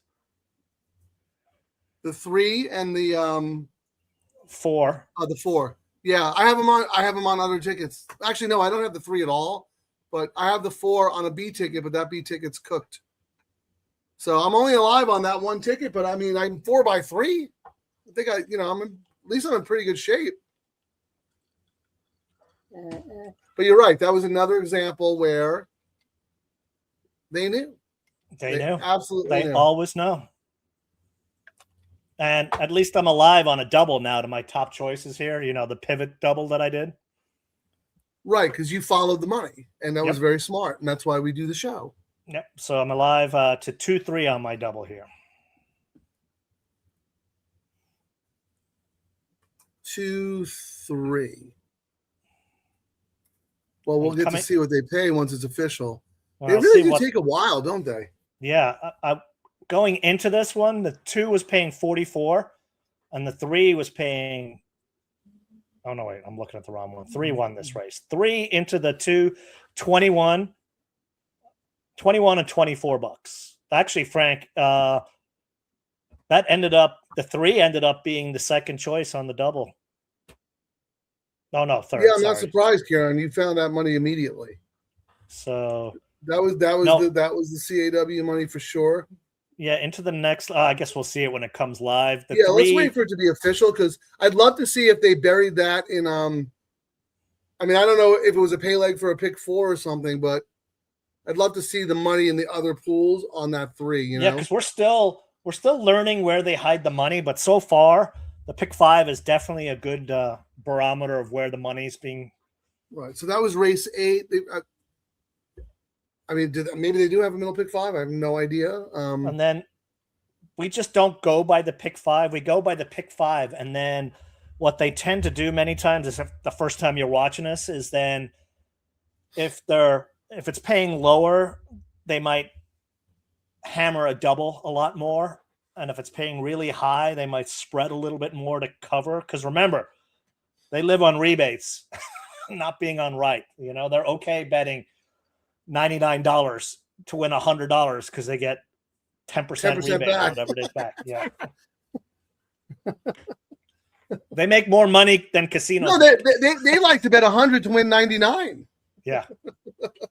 They don't mind losing as long as it's within the percentage of their rebate. But yeah, Jay, that was a good point. Jay said the 3 is the early speed horse with the sub 45 speed.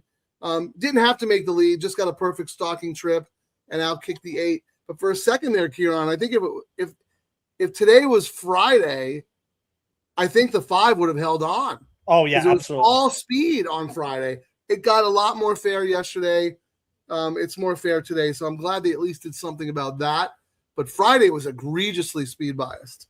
Who was it that you gave the quote in the notes? He was making fun of the what they That do was at Robert Naira. Like, Falcone. He trains gratefully. He's a Yeah. really good New York-based trainer. and he was like, they scrape the track, then they roll it, then they scrape it, then they roll it, then they water it, then they scrape it, then they roll it. That's why his like, tweet was They like, do this every year. This should not be a surprise.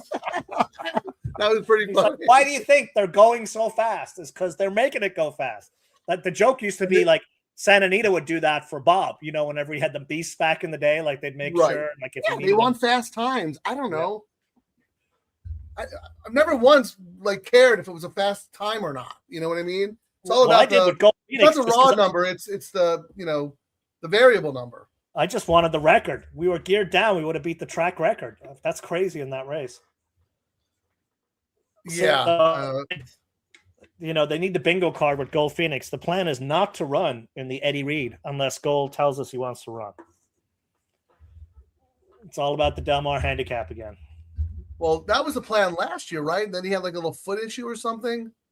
The- Didn't he no, have to skip a race last year? we had to skip Eddie Reed. we skipped the Eddie Reed last year. We were going to Yeah. race in it. And then those little white boots that they put on Right, scraped he his had, like, a foot, and the weird- vets were like, yeah, you can't race when you've got any visible cut on your leg. So all right, so we got our will pays here. Yeah, Frank. it's I'll let you official read them now, out so let's- because mine is like Rubik's cube of All right, give me a nonsense with the second two here. payouts. Okay, let's go. Will pays. So It looks like the 4 is the dominant favorite, 26 black. Oh, not well, dominant. in the Four- double, not that in the double, not that dominant. $21 and the 1 is 24. They didn't change much, and then the 2 no, and it the did 3 not. Nothing are really both changed. in the 40s. So the pick 3, Kieran, the 4 is 41 and the 1 is 45. Here's where there's a little separation, though. The 2 and the 3 in the double were basically the same, but not in the pick 3. In the pick 3, the 2 is 82 and the 3 is 115. So the pick 3 players like the 2 a lot more than the 3. And then the other pick 3, see if there's anything funny there with the sneaky money. The 1 is the favorite in the other pick 3. So 98 compared to the 4 at 103. And then the 2, 156. The other pick 3 players did not like your 3 at all. He's dead. They actually like the 7 more than your 3. That's the one. That's the computer one because that's the Mibago one. So that's interesting. The 7, they like the 7 more than your 3. Who's the 7? We're looking Chasing Liberty. Chasing Liberty. I don't think I had that horse. I put definitely need a horse. One last out under Jose, who leaves to go on the number 3, which is why. And then Davis hops on underneath Exacta and Trifecta horse is what I had for Liberty. Upgrade whoever Jose rides. And he hopped on the 3, which is why I upgraded. And then there was another horse in here. But no, Kieran,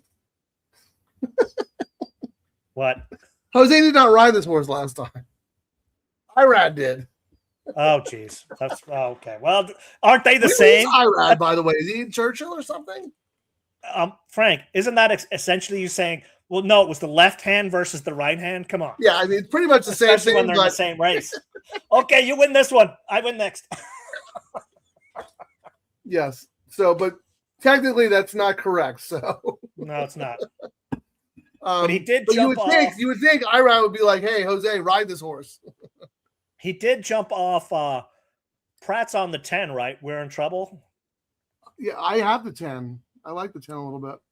Well, what I had on that one was That's also a California horse. Pratt Michael from McCarthy had McCarthy that win horse. 33%. One last out under an Ortiz.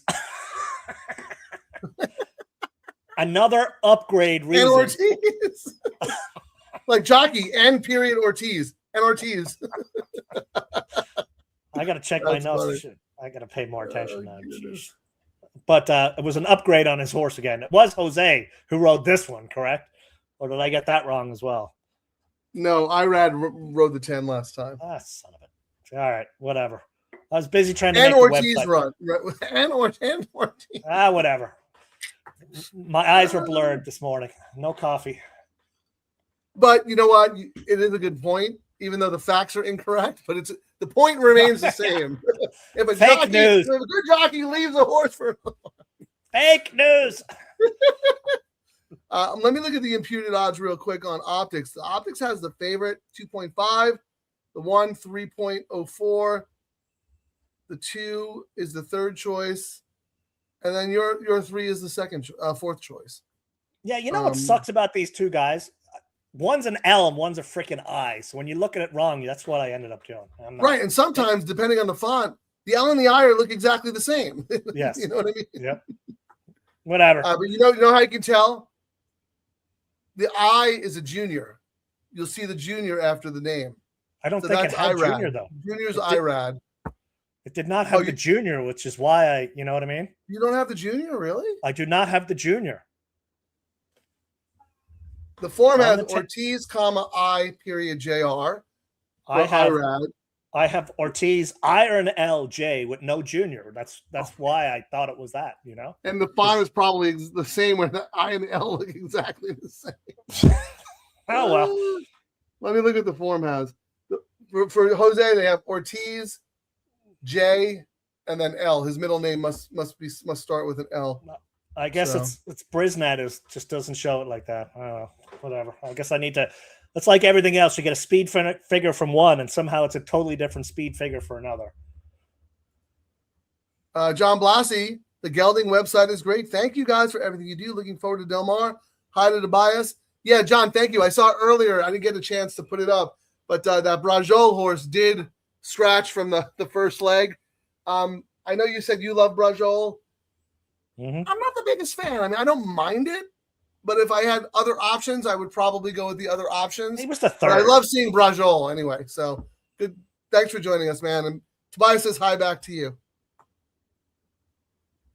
Go ahead. I'm sorry. What were you saying? I was saying he was the third choice. I mean, I liked it. He scratched it, screwed up some tickets, but whatever. Oh, the Brajol horse? Yeah. Yeah. Yeah. Yeah, thanks, John Blasey. Yeah, pause up from Tobias. Again, go back to the Mark Gelding. That's good feedback. Thank you.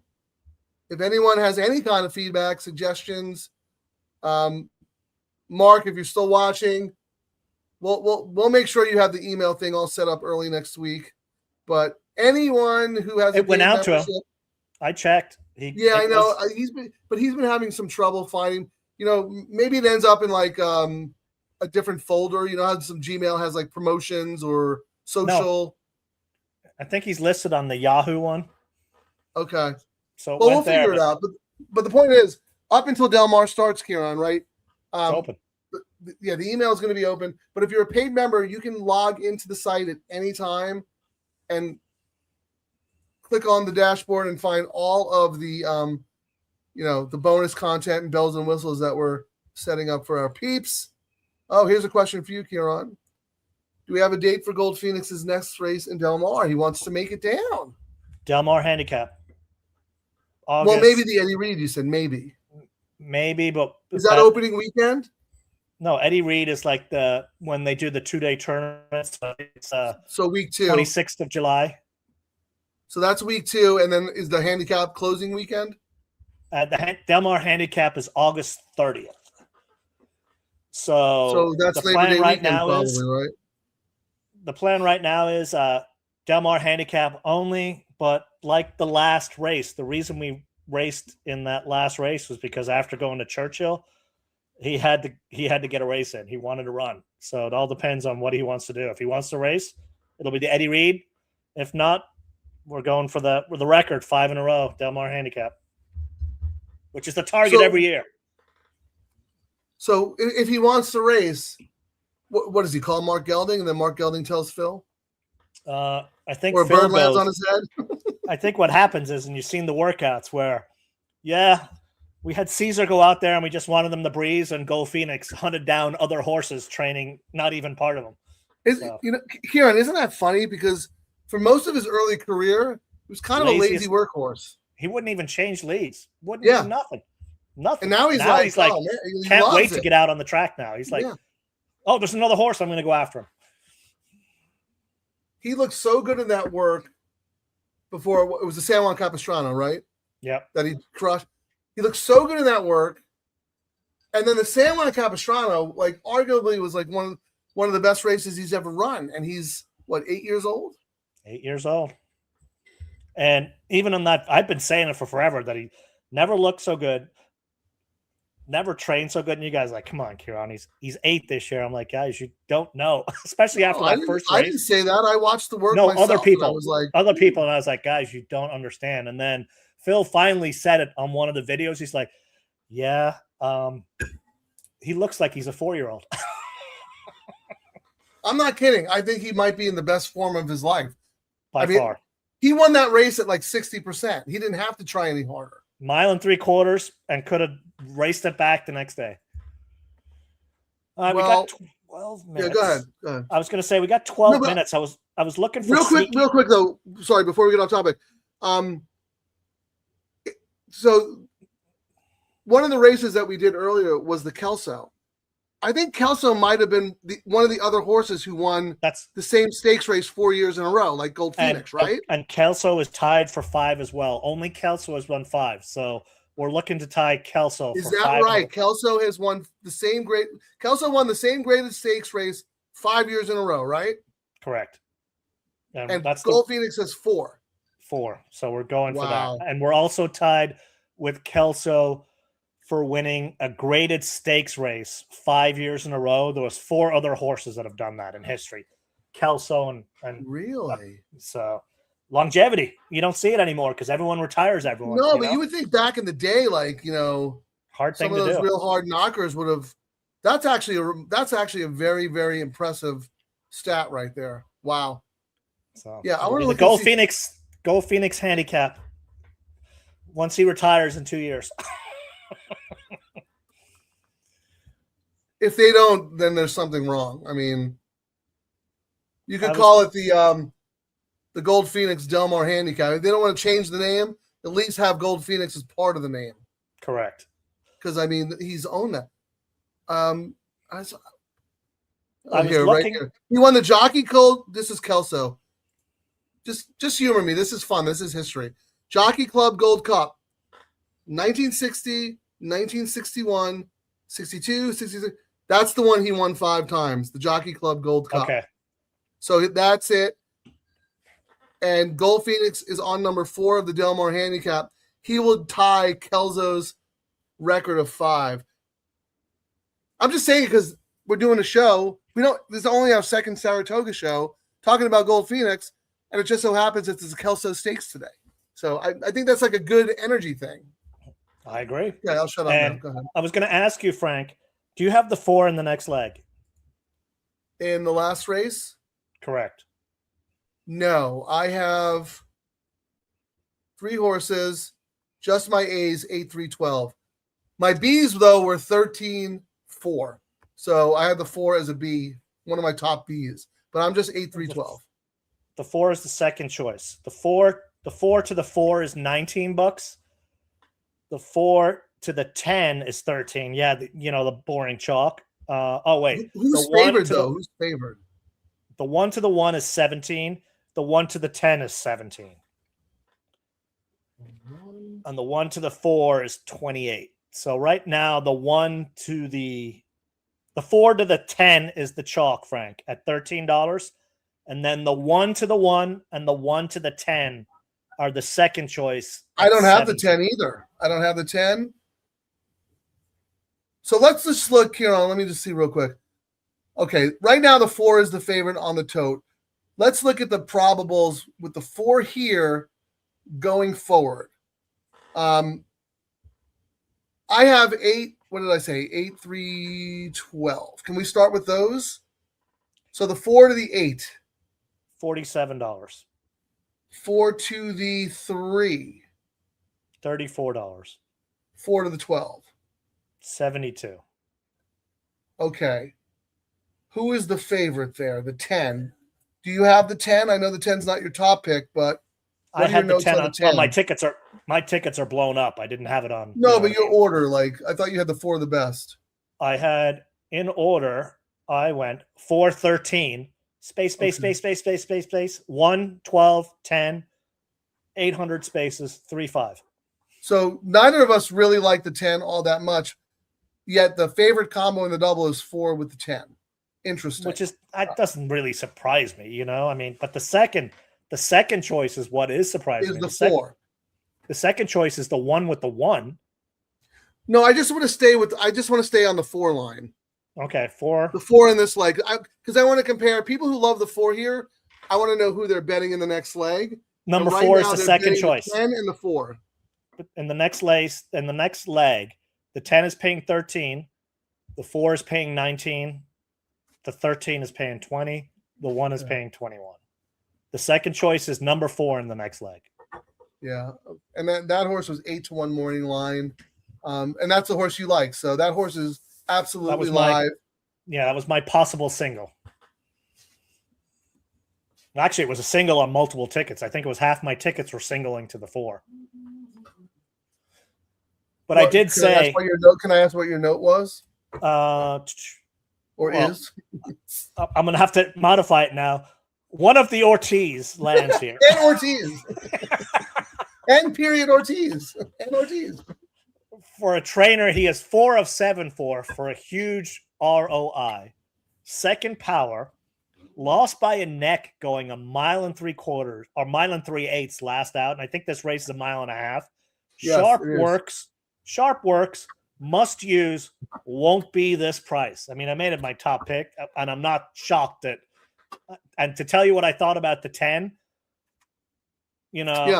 this is the kind of horse that traps you and is a strong toss consideration. I think we agreed on that too. Yeah, I mean, I don't love the 10. It's a 3-year-old. I mean, it could win, but it's not like something exciting, whatever. Yeah, a 3-year-old against like hard knocking older horses. Like, I mean, look at your 4 horse, 5-year-old. I mean, no, he's only won once, but 4 seconds and 6/3. Like, that's a good, honest racehorse. I would take your 4 and the 13.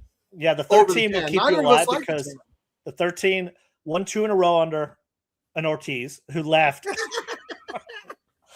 So mega upgrade for the Jose horse, was AE but drew in, must use, but also upgraded the 4, and that's ended up why I followed, the jockey roulette again. You know what I mean? When here's how I'm going to get burned, Kieran, because when I found out that the 13 got in, you changed the ticket?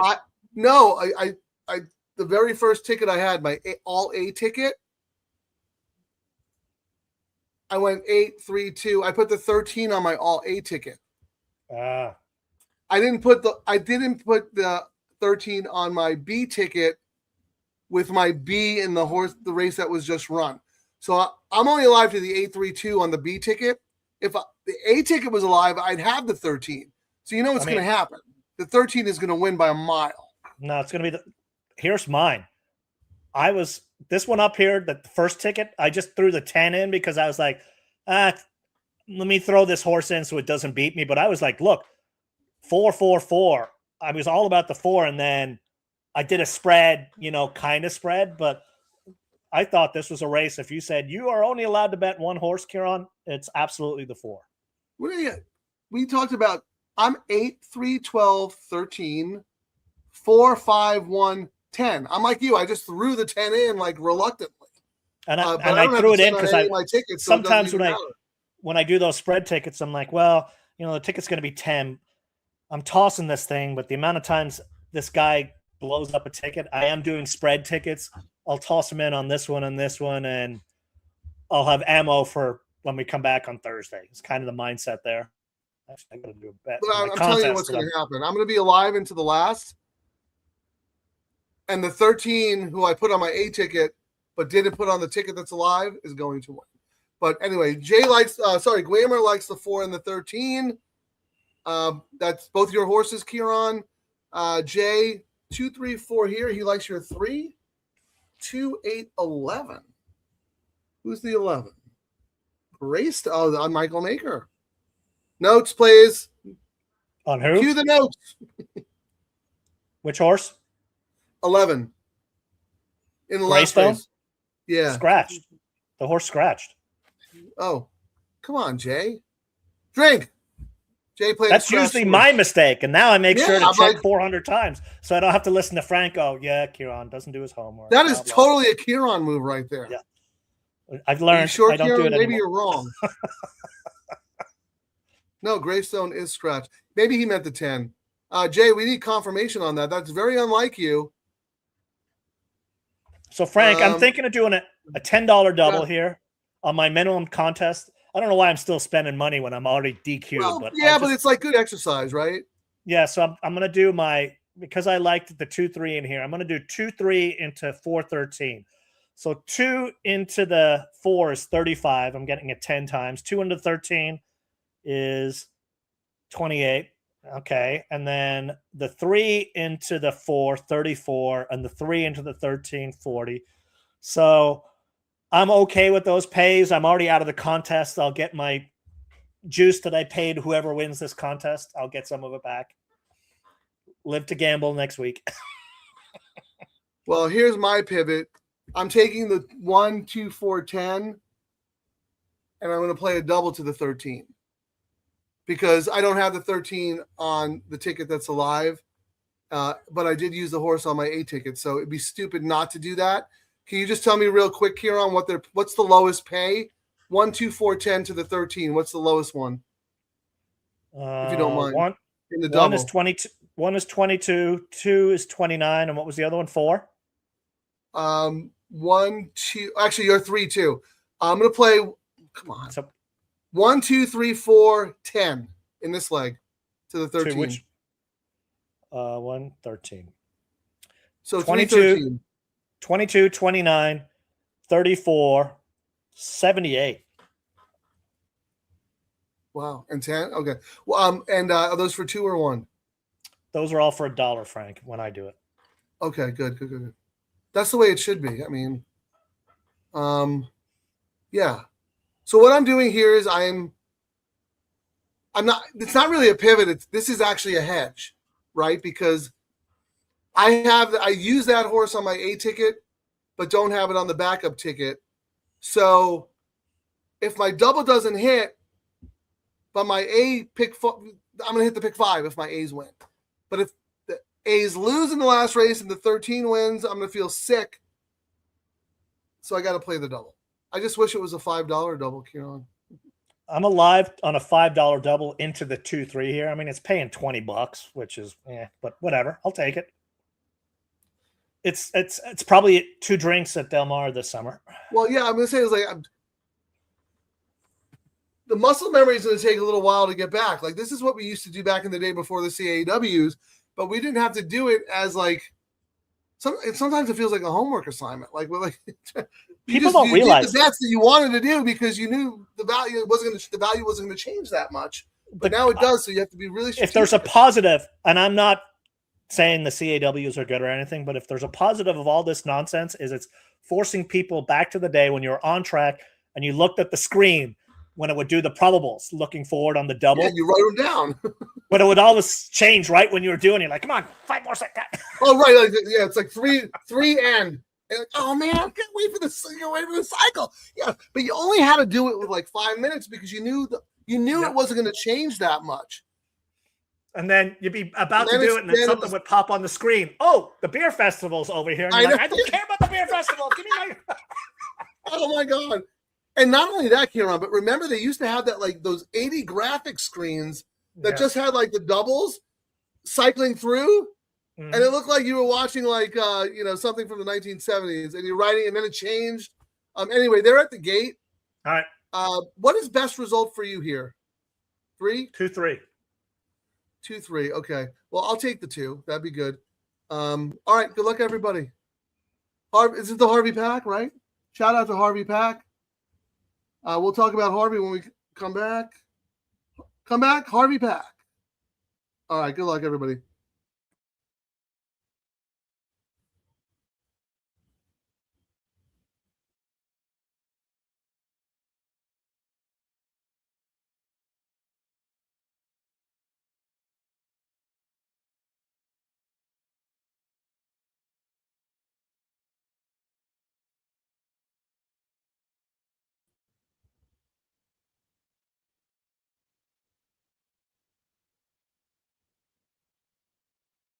Actually, I'm going to come in real quick because I just noticed Charlie's note. 4 is working out great. Watch him flying, working up great. Watch him flying in the stretch on my watch list. Thank you. Thank you for that late info, Charlie. Good luck, everybody.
They always know, Frank.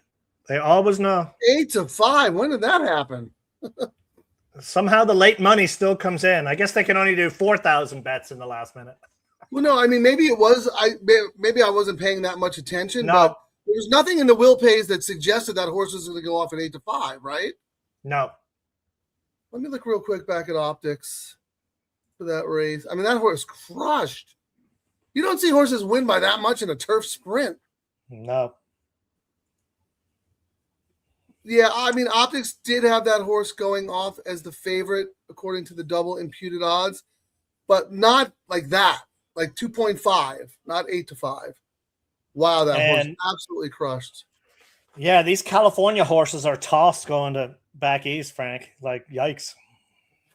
Say it again, what? The Cali horses going back east really are auto tosses. Especially for these trainers that are 0 for everything. On turf, yes, but that's one horse. How could you make that determination? If Gold Phoenix went there, would you auto toss? No, there's been not just here at Saratoga. I've been watching like some of these when these trainers are 0 for or 1 for a lot going back east now. They're I've been upgrading them even though they're good. They're now used defensively. 3 days. Yeah. 3 days. No, not just Saratoga. Well, yeah, they don't.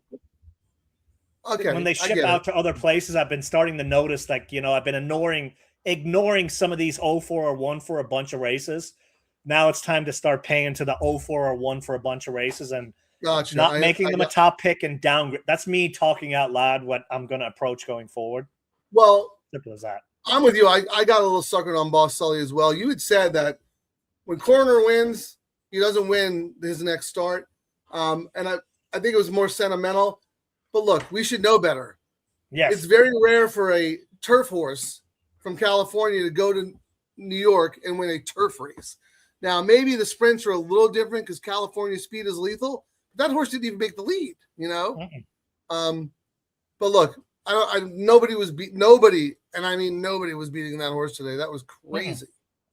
4 is great for me. I'm alive in the pick 5. Probably have to owe them money. But I did also come back and do the double. But real quick, Larry has a comment about the trainer of that horse. So let's see. Horacio De Paz, up-and-coming trainer, getting good horses, many from Adelphi. Yeah, I mean, 17% on the year. What did you have? What were your notes on that horse, Kieran? Which horse? The 4, the one who won. Franco rides, drops in class with a sharp work. Jockey ride dependent, defensive use somewhere. And I had it on tickets, so. Yeah. Yeah, I mean, that's – oh, here's the reason why I had that horse as an A. Very, very – I mean, look, the horse is good form. That horse ran 4th in the Jaipur. Reef Runner. Remember how much we loved Reef Runner? That's that David Fox horse. Oh, yes, beat Notorious. Yes. And Del Mar got disqualified, then won down the hill. And then we were all over Reef Runner that day. And AG Bullet is that very, very good filly for Baltus. So that's why I upgraded that horse. And then going back, Frank, form line. You went when I said the favorite wins this race 36. It's now up to 40, even though it's only 14 times. Yeah, but so then that's a little shocking. Like, you expect a little more chaos in a turf sprint, right? But sometimes I'll go in and I'll read, as you always say, the first thing you should do when you're handicapping a race is read the conditions, because sometimes you'll find really, really sneaky angles on horses. Yes. And when you read this one, you're like, oh, I'm going to be looking for prices. And then you go through and then you read that and you're like, oh, I guess prices don't usually win. Yeah. So for those who may be joining us, what Kieran is talking about, and I very rarely give Kieran compliments, but this one, I mean, because I'm a jerk. Kieran is, and the reason he's so good at tournaments and he comes up with long shots is because he is so good at figuring out the races that traditionally produce chaos and the races that are traditionally formful. And you might go, well, how could you know? It's a different horse every time. They're not the same horses. You're going from year to year. It's because of the condition of the race. And certain conditions and certain age groups or sexes create chaos. And it's so, so important. And when you hear Kieran say, I went with the long shot in this race because traditionally, based on the numbers, this is a long shot race.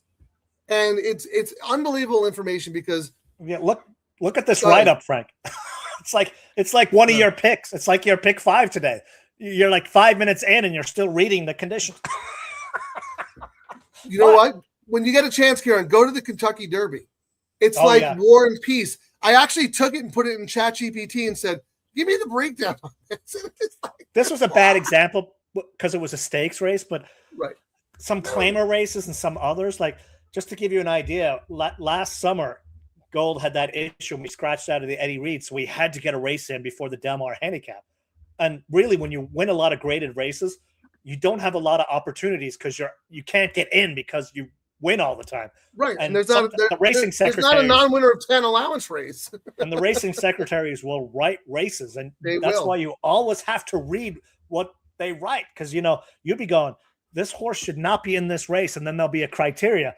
Well, it didn't win a graded race past 4 months ago. And he won 4 months and 2 days. So it doesn't happen all the time, but you'll find that one nugget where it makes your day just on that little bit of You will info. see it at Del Mar. They write those upper level allowance. Oh, yes. Del Mar is a great conditional example. races because they have a lot of good horses coming off layoffs when they want to run the stakes race later in the meet.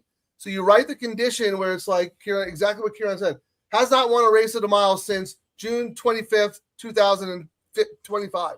And you'll also see it if you see an R in the form line. Yes. That's a restricted race.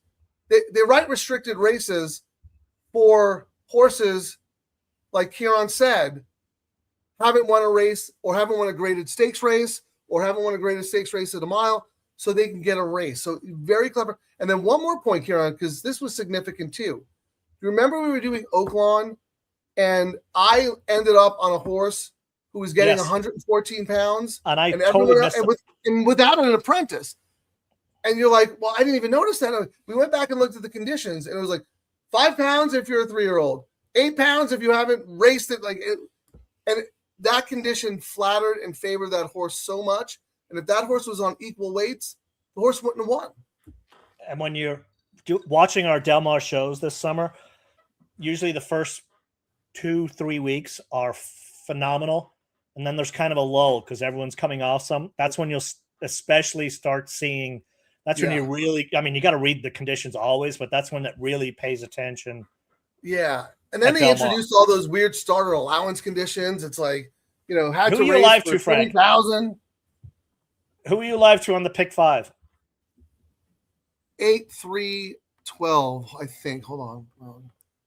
8-3-12 in the pick 5, and then the 13 in the double. 8 is paying 1,100. Ooh. 12 for 50 cents? For 50 cents. 12 is paying 1,100. $22 for the 8, 11.56 for the 12. 3 is 5.07. The favorite is the 1 at 340. The second choice is the 4 at 384. Oh, no, actually, the 10. Well, that's 257, but we're auto tossing the 10. Wait, Kieran, I'm not seeing the same numbers as you. Hold on. Mine's for 50 cents. Yours is probably for $1. 1,100? For 50 cents, yes. $2 pick 3. 3 with 4 with if the 8 wins, $403 for $2. That's what ExpressBet's showing. Pick 5? The pick 5 to the 8 is paying 1,100. Oh, the pick. Oh. I'm looking at the pick 3. I'm so used to doing the pick 3 at the top. I forgot. It's the pick 5. Okay, yes, I'm seeing 50 cents. So the 8, like 1,100. Wow, the 3, 507. And then the 12, 1,100. And let me look at you. I know you read them off, but let me look again. The double to the 13 is $15. Okay. 4 is the favorite. 4 is the almost. 4 is the sneaky money because the favorite is in the double, Frank. 14.55 for the 10. 14.89 for the 4.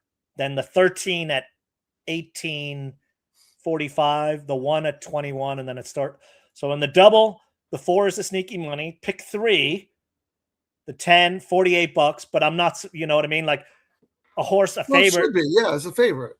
The second choice again on the pick 3 is the 4 at 67. But there's more separation there, right? Because the double is a lot closer than the pick 3. And that's where they kind of came back, and we'll see if the pick 4. Yeah, let's look at the pick 4 because not much separation. $86 for the 10 and the pick 4, $110 for the 4. The 4 is the second choice. Yeah, is the CAW horse in this race. Okay, then the pick 5. Pick 5. The 10 is 257. The 1 is 340. The 4 is 384. So third choice there. Who's the 1?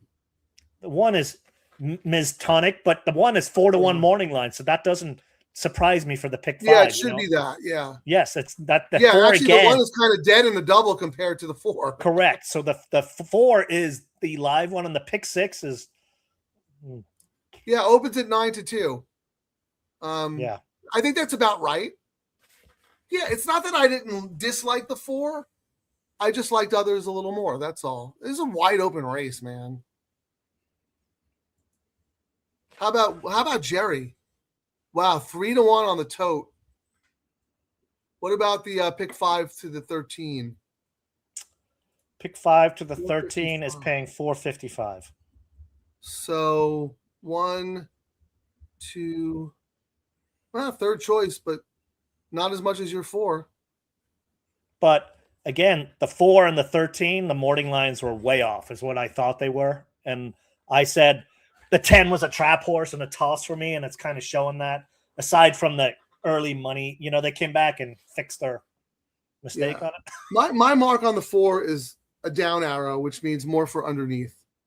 I thought this horse does not really have a will to win, is more of a pack animal. But you go from A Concepcion to N Ortiz. That's got to be a little bit. N Ortiz, yes. And lost by a neck at 1 3/8.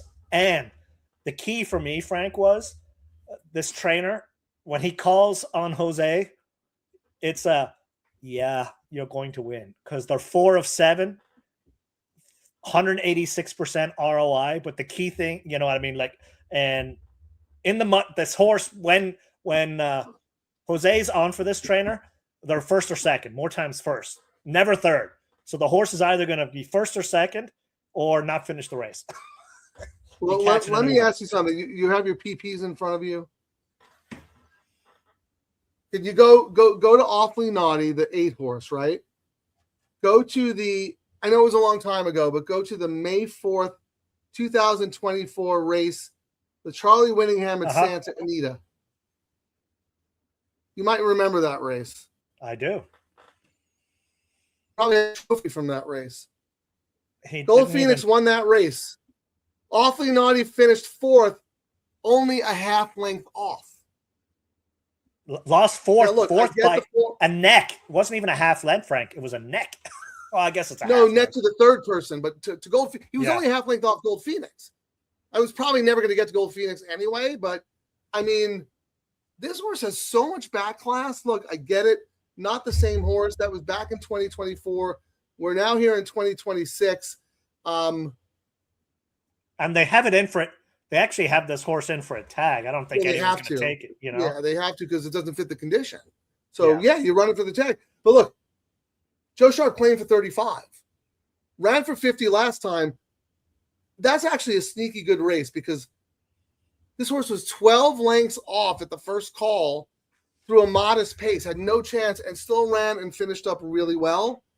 Second of the form cycle. I mean, I think that horse at 16-1, that's crazy to me. And then people be like, "Why do you have a horse? What is your note? Why do you have a horse like this?" And it's like, well, Saratoga opening weekend. I mean, people he's 8 years old. You got to run him where he can be. If they didn't think the horse could win, they'd run him for 35 again. Part of the thing you got to consider at Del Mar and at Saratoga is, and I know this being an owner, is these are the race weekends you want to be in the paddock and whatnot. Like you own horses for these kinds of days. My note, I didn't really put it. I mean, I know the horse a lot, Frank. I just didn't. I tried to not use the sympathetic. This horse has a win, a second, and a third at 1.5 miles. this is a specialized distance. They don't run a lot of these races, yet somehow this horse managed to run 7 times in a mile and a half because this horse wants to run all day. I don't know. Who did Tyler end up on? Was that a switcheroo, or did Joe Sharp want Manny? Tyler's on the Pletcher horse for a Cy Road. I don't even remember that horse. Anyone have an opinion on Awfully Naughty? Sorry, go ahead, Karen. I was going to say I wouldn't, because I wouldn't read much into who the jockey is for this horse, because Awfully Naughty looks like Gold Phoenix. Doesn't matter who's on it. You know what I mean? If you let the horse do what the horse can do, like this is 1, 2, 3, 4, the sixth different jockey. You know what I mean? Right. But look, I mean, Hernandez rode this horse a bunch of times. Then you get Rispoli. The horse gets claimed for 80. They try the horse, claim for 80 and disappears for 2 years. They could have just retired the horse. Nope. They bring the horse back into grade 3. Didn't work out. Fine. They're like, okay, maybe 7 years old, 8 years old, bit into a bad apple, runs the horse for 35. That's not a bad race. Mm-mm. Look how much ground this horse made up. Checked inside, bumped, came running on late, lost for 35. Joe Sharp's like, okay, we'll freshen the horse up. There's no way. This horse is worth more than 35. So they run the horse for 50. It looks like a bad race, but it's absolutely not. It's too short. He could have dropped the horse again. True. He runs the horse back for 55. I don't know. It's an 8-year-old. You're not going to run, there are very little opportunities for a horse like this because clearly he's not good enough to win a graded stakes race. Hang on a second. Right? For you guys new to us, Frank really wants this horse to win. 20 years ago.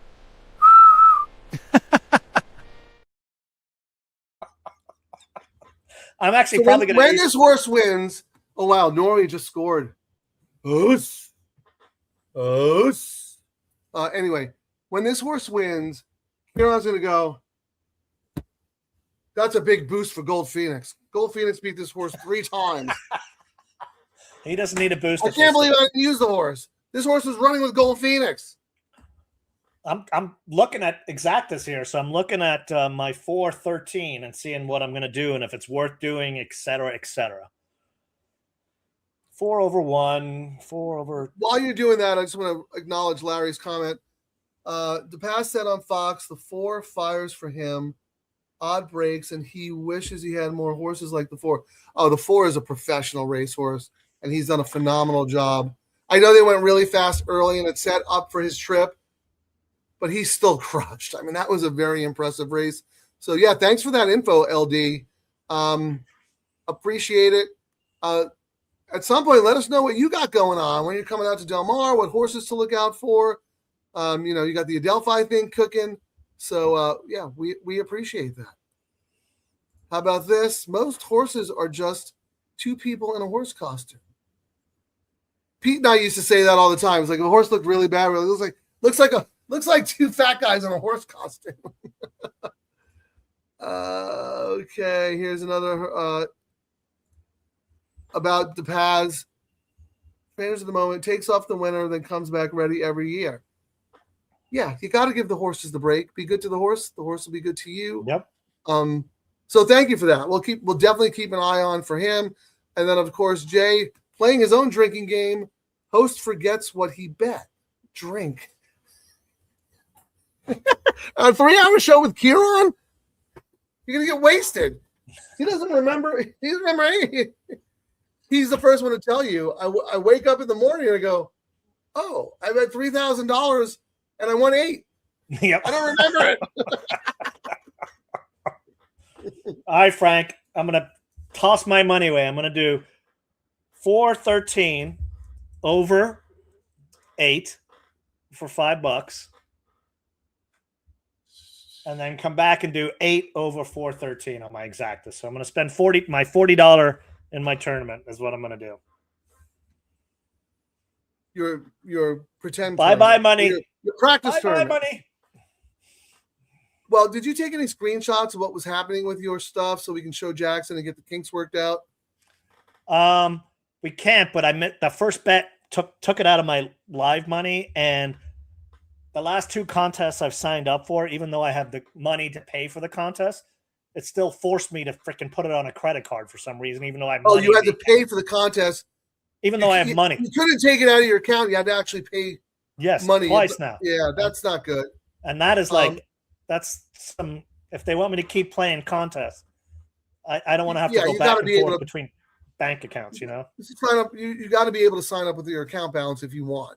The other thing, Kieran, is it like ExpressBet where there's a separate like wager pad? Because ExpressBet's very clear. If you're playing the contest, you need to click here. I clicked on the contest pad and was on the contest pad, and when I put the bet in, it put it on my freaking live money account, and that's why I'm going to be DQ'd out of it. Not that it would have mattered, you know.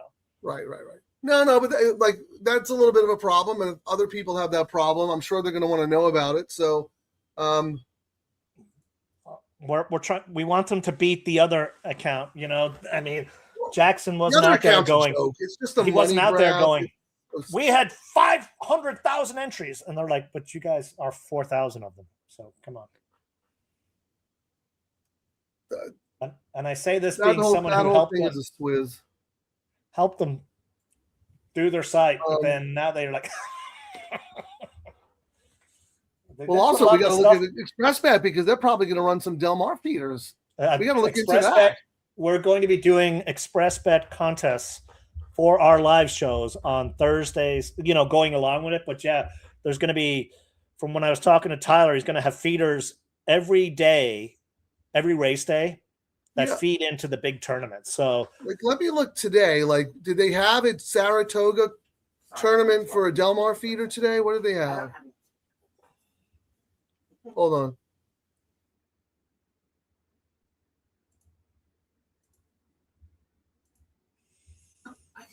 Oh, okay. Okay. So Sunday, July 5th, they did have but it was Los Al. Yeah. I don't see any Saratoga stuff here. Indiana, Canterbury, my God. Monmouth.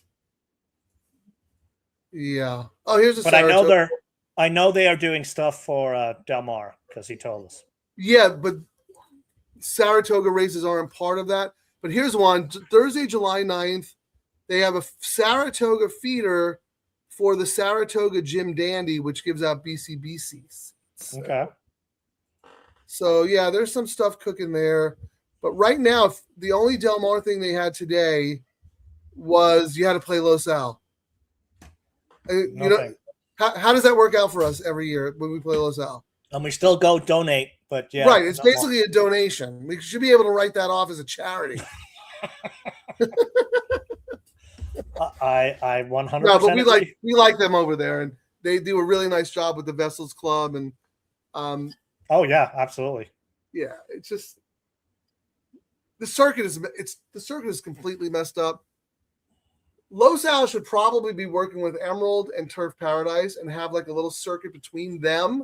I agree. With the lower level horses, because they're all running low level horses, and it's, you know, 5 horse fields. You know, get something together and get competitive. Anyway, so this number 1, Frank, what did you have on the 1, Mr. Tonic, the 7-year-old? Yeah, my A's are 8, 3, 12, and my B's are 13. Your 4, 5. Then the 1, then the 10. So if I were alive with all my A's to the B's in the last race, I would have the horse. Well, I think you're looking great because you got Rosario, and my notes were the horse has never been this far, but has been third or has been second 3 times from 3 and soft. Is it soft today or is it fast? I don't know. I think it's fast and firm. But which horse are you talking about? The 1? Noble Factor. Rosario is a bet right now, as I mentioned earlier today. Whatever he's on. I think that's why I use the horse, actually. Yeah. If he's on the horse, let me bet see. The horse. I said Noble Factor is the wise guy horse. That last race for the trade, not as bad as the paper looks. 1,000,000 miles off a slow pace, speed friendly. Yeah, my only concern is I don't know how bad that Tampa form is. But I thought that last race was pretty good. Real quick though, the 5, the Graham Motion horse. Someone in the chat mentioned it. Did you have that horse at all? I thought that horse was sneaky, but it's a 3-year-old against older. That bothers me. Jockey's 31% for the trainer.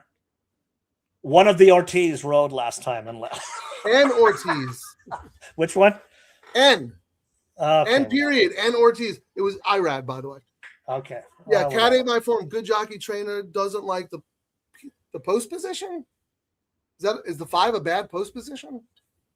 I don't like 3-year-olds facing older horses. That's my problem, but that horse could absolutely win. So what did you end up doing, and are you alive to anything from the double in the previous race? Who won the last race? I forgot already. Oh, the 3. I'm alive. The sneaky one. Yeah. Yeah, I'm alive with 413 for $10. In the double. In the double, yes. So the double, 4 is paying $14 and 13 is paying $18. Woohoo! Yeah. But I get my money back for all my pick 5 bets. So yeah, we're gonna have to figure out a good way to leverage the sequence and what to do, because it's so easy with the $3 and the $5 double. Like, correct. You could do so much damage studying the pools and covering horses you don't have who are threats. But so I'm gonna on my with contest $1 double and a 50-cent pick 5, it's a lot harder. On my contest, that only adds up to 30. I'm doing a $5 exacta, 8 over 4, 12, and 13.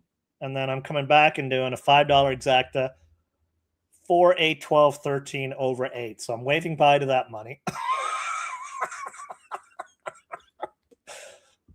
I mean, the 10, you can tell he's 7-2, lukewarm, whatever. You know what I mean? Well, how about this, Kieran? The 3 is my second choice. That's an Adelphi horse with Miguel Clement with Pratt riding. True. You bet everything that Pratt's on. What do you have on the 3? Did you like the 3? Pratt for Clement are 22%. One of the Ortizes left. Wow, Norway just scored again, but go ahead. Horse has not won since 2024. Gets Lasix. Pratt is the only reason. So actually, you talked me into doing it. I'm going to do an exacta box. This is such a tough race. Wow. What is the 4? Or what is the 3 and the 4 in the exacta pain? 3 with 4, 42. 4 with 3, 38. Not bad. 41. So those actually aren't bad. I think I'm going to do a $5 exacta box, Frank. 3, 4, 13. Okay. Yeah, I mean, look at this toe, Kieran. The lukewarm favorite is the 10. 10, 7-2, the 13, 7-2. And then you have the 1 at 7-1, the 3, the 4, your 4 at 4-1, close to favoritism. Then you have the 1 at 7-1, the 3 at 7-1, the 12 at 11-1. Like, it's nobody knows what to do here. But we did know the 4 was the computer multi-money. Because the 4, remember we went through it, the 4 is the solid. This is one where if I was in contention and I had to make a big bet to make a big jump, Frank, the exact as I did would probably, the way I did them was probably what I would have done. And then I might have come back and just did, 4 over everyone in here on the exacta is the lowest pay is $30. And at 1, 2, 3, 4, 5, 6, 7, 8, 10. You're still making $10. So I would have hammered the crap out of it and tossed, I would have tossed the 10. I would have tossed the your 9. top pick, and it's getting the CAW support. So that's like a lethal combination, right? So the 4 was 8-1 morning line, bet and a half to 4-1, which is fine. But in the pick 4 and the pick 5, that horse is second choice off an 8-1 morning line, and on the tote is fourth choice in the betting. So I don't think that number is going to move. I think the CAWs are happy with their position. Mm-hmm. I just need to hope my 8, my 3, my 12, or 13. They're at the gate. Good luck, everybody. Tough race. Really good racing. This has been fun. Yeah, the 13 is actually the one getting all this late money, Frank, believe it or not.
Congratulations, congratulations, congratulations, congratulations.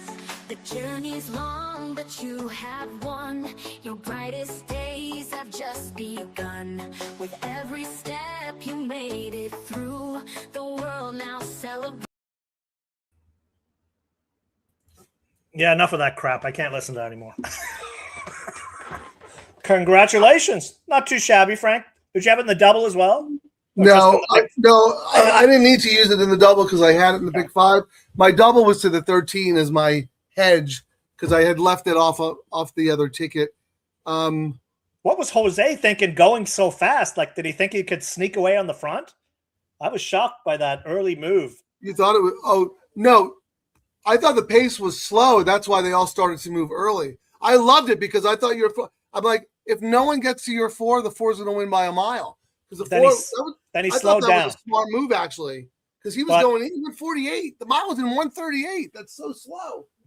If there's a horse that I would watch out of that other, than the Adelphi and the 12, that 2 tried to re-rally again. If it hadn't gotten in the speed, dude, yeesh. What was it? The 2 ran big. Monster race. Yeah. Complex agenda. Yeah. How about congratulations to Adelphi? Yes. Friend of the show, Matt Couture. LD has horses with Adelphi. I don't know if he had a piece of this one. Maybe if he did, congratulations. Mark Gelding picked the wrong one. That should have been the horse he bet. Better lucky than good. He went with the luck be my lady. He's the luckiest man alive. He somehow fails upward in every endeavor. No run from the 13, maybe too far back. Same with Awfully Naughty. I think that horse is toast, unfortunately.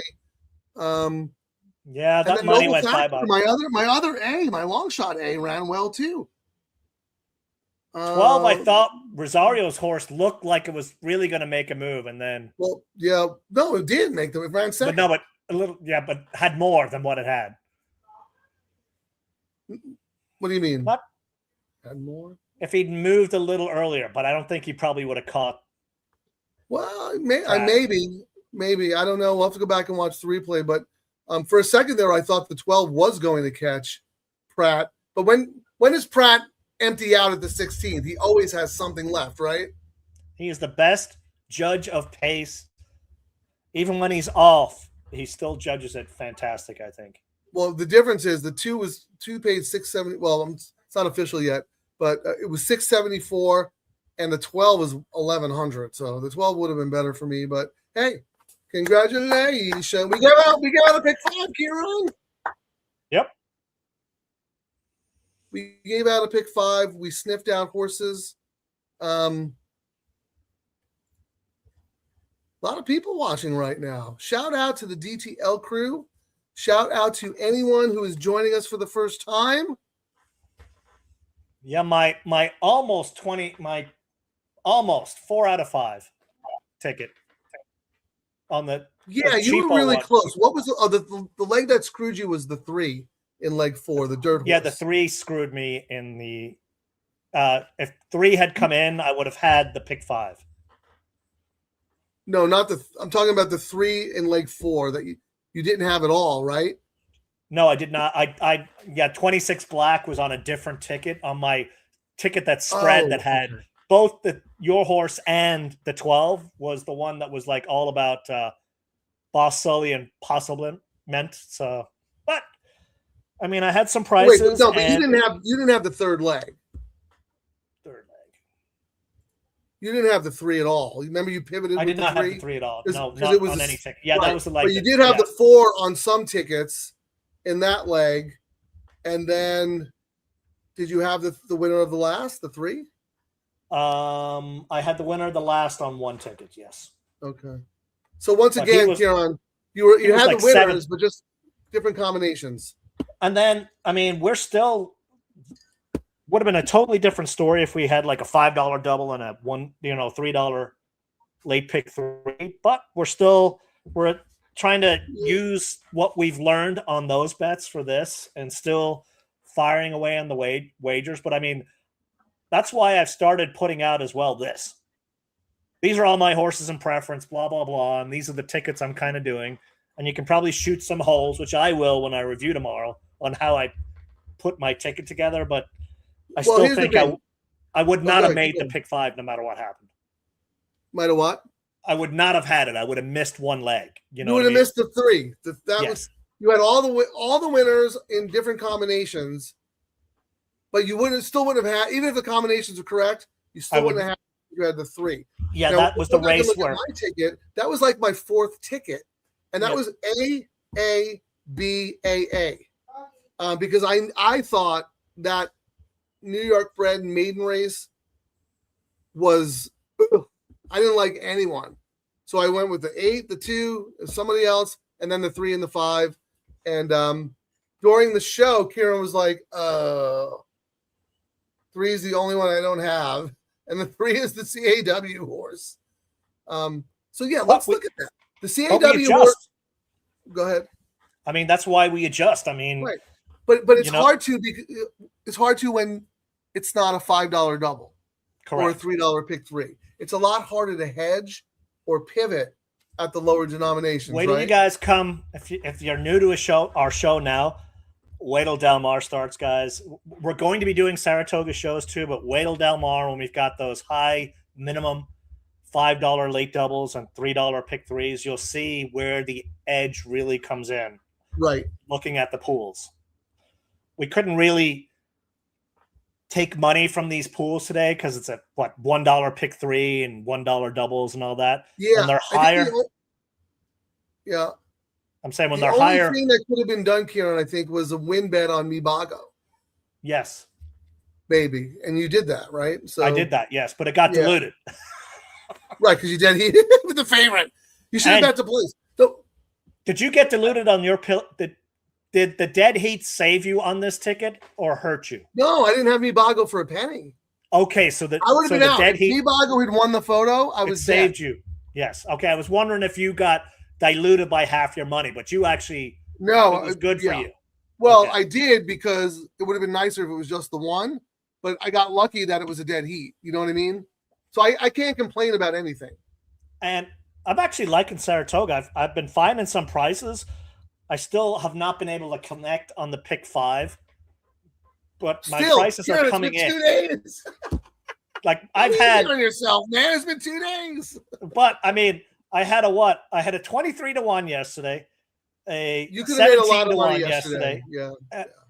Freaking 9 to, you know what I mean? Like at the very least, you should have hammered that exacta because I read your notes and you said this horse is a live long shot. The horse has a chance. Key this horse underneath with all the horses you like on top, and then come back and put this horse on top with those horses on the bottom. Hey, you said until Del Mar starts, you go here and sign up for our free newsletter. Let me show them. Sign up. We won't spam you. I promise. Frank will try to, and I'll go, no, Frank, no spamming. Let me find so I can show them where to go, Frank. So right now, anyone who signs up or has already signed up will have full access to the site until Del Mar starts. And then once Del Mar starts, you will get an email from us during every race day with some select picks or write-ups. But anyone who pays is going to get the full matrix write-up, Kieran's notes, all our wagers that like if that wager that one, the one that hit today, Kieran, that was, if this were not a trial run, only the free members would have had it. No, because the write-up would have only included just the A line. So those are the paid members would have had it. The free would not have had it. What? And then the reason we asked for your state, we just need your email. The only reason we're asking for the state is we're talking to ADWs and certain states. You guys get some really good bonuses, and we're all about churn. We don't care about, we do care about views, but our focus is growing handle at the racetracks, not our video yesterday got 10,000 views. Thank you very much. Although we should probably say, Frank, can you guys go to our YouTube channel and like and subscribe? That way you'll get notifications when we do stuff, and you'll see some of Mark Gelding's stupid antics. We didn't really have a video. I mean, this is the only one I have for this weekend. I'm playing against Argentina. Hey, what are you doing? Out of my way, Messi. Goal! Oh, yes! So one more thing about the website, Kieran. All the free members are going to get some kind of advice, suggestions, notes, wagering through the email every race day. Yep, right here. And the reason we have to charge a monthly, it's only $19.99. We have a lot of, believe it or not, we have a lot of overhead. It's not cheap to produce the show.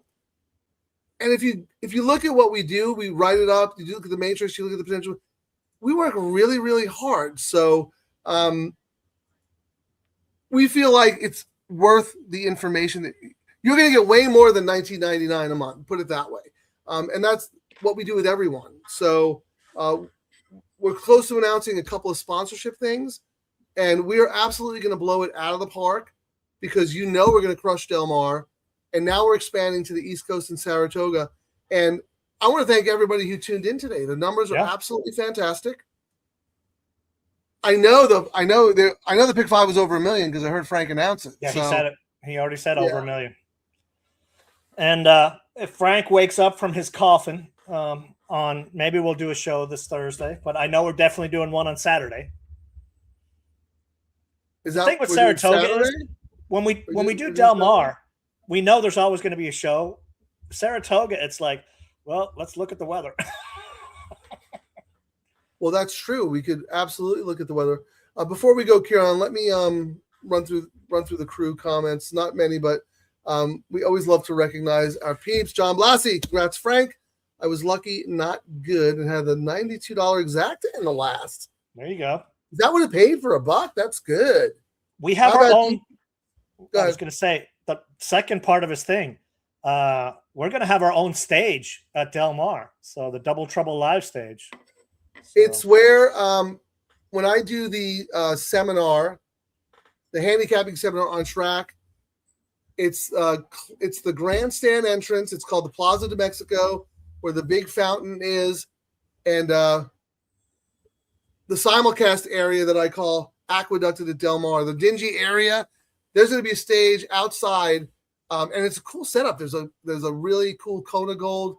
It's a beer, but there's a bar. There's beach umbrellas. It's got a real good surf vibe. Maybe Kieran will bring a Surfer Girl trophy. No. But yes, we will absolutely try to have a meet and greet. But anytime we're there, we'll let you guys know, and you just come say hi. So that's that. Thanks, John. LD, way to go, Frank. Like my golf game, better luck. I love it. Thanks for joining us, man, and for everything you do for us. Can't wait to see you this summer. Cat ate my forum. We are going to do a show. He wants to do entire Saratoga or switching to Del Mar midsummer. Would you like to answer that, Kieran? We're doing both the entire summer. We're doing Del Mar Thursdays and Sundays, every Saturday at Saratoga, and then whatever pops up, or Sleepy Thursday, maybe a Friday. So yeah, we're gonna do opening day Del Mar. We're just gonna do the pick 3 and the double. They have a new $3 all turf bet, but we can't do a 4-hour show like we did at Santa Anita because we're gonna be at the track and doing other stuff. But every opening day and every Thursday and Sunday at Del Mar, late pick 3, late double. Every Saturday, we're doing the late pick 5 at Saratoga. And maybe if we're hot, we'll stay on for Del Mar. We don't know. Fridays are open right now. We're calling them Flex Fridays. If there's bad weather on Saturday at Saratoga, maybe we'll move the show up and do a Friday.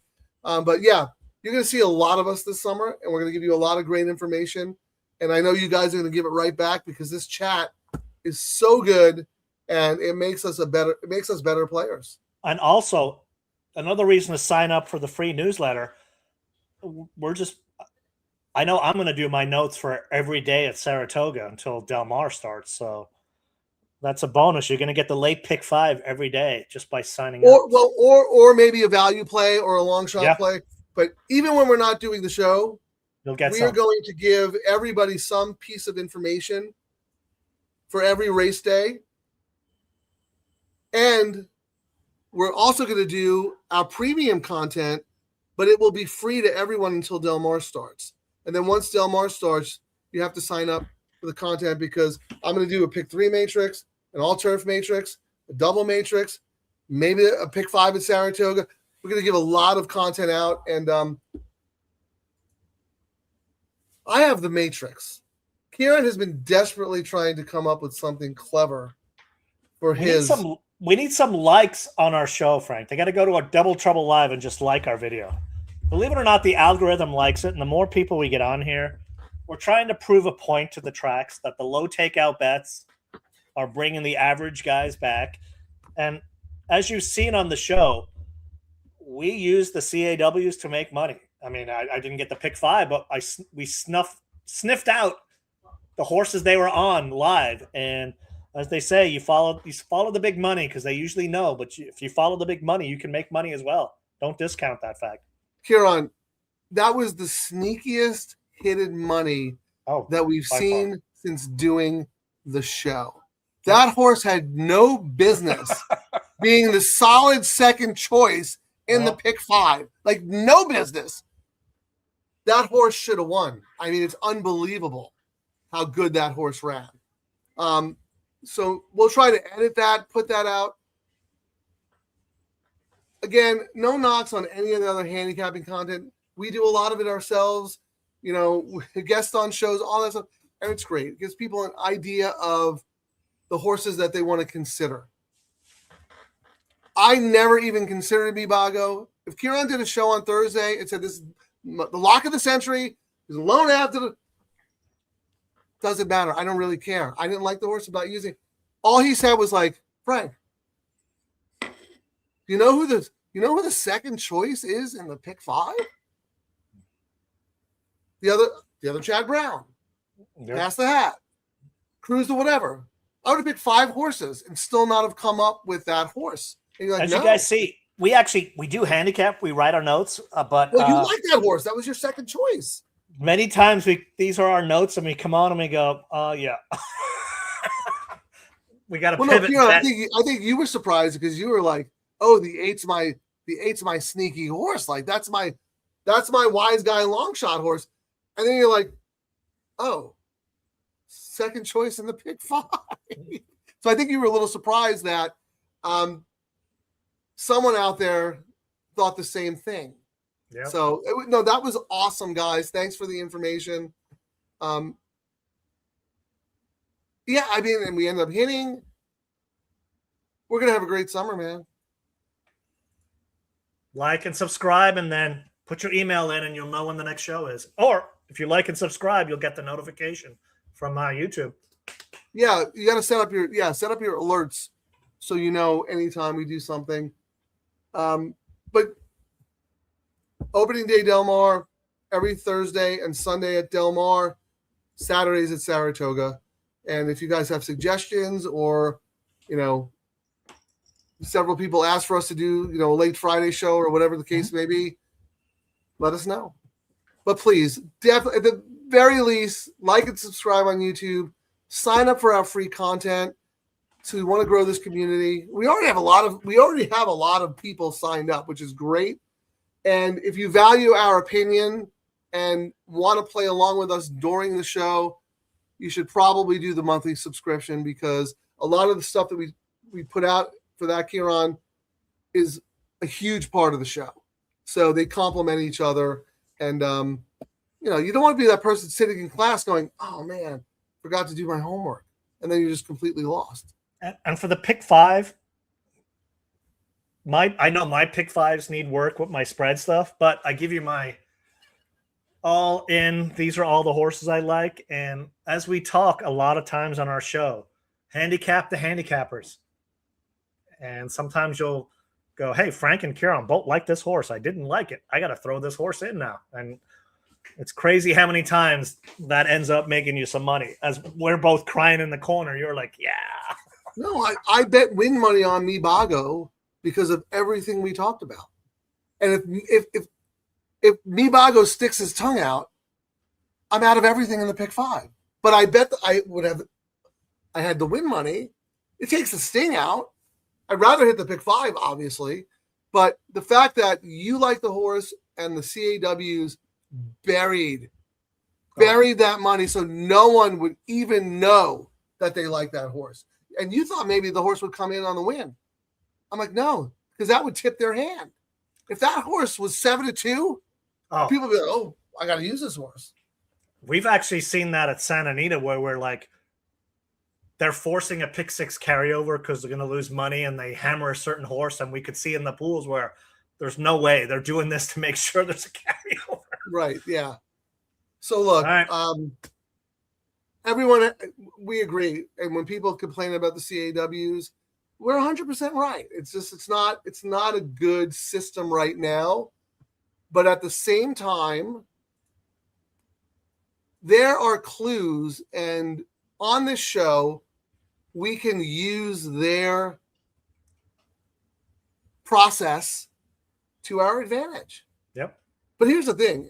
At Santa Anita, they were terrible. They were wrong so many times. And they were wrong at Del Mar They were wrong at Del Mar so much last year, too. And like opening Friday. They're wacky with the $3 late pick 3 and the 5. They don't have it figured out yet. And they're usually wrong about the horse they like. They were pretty good today at Saratoga. They were. Real quick here. So look, let me just run through the winners in the sequence.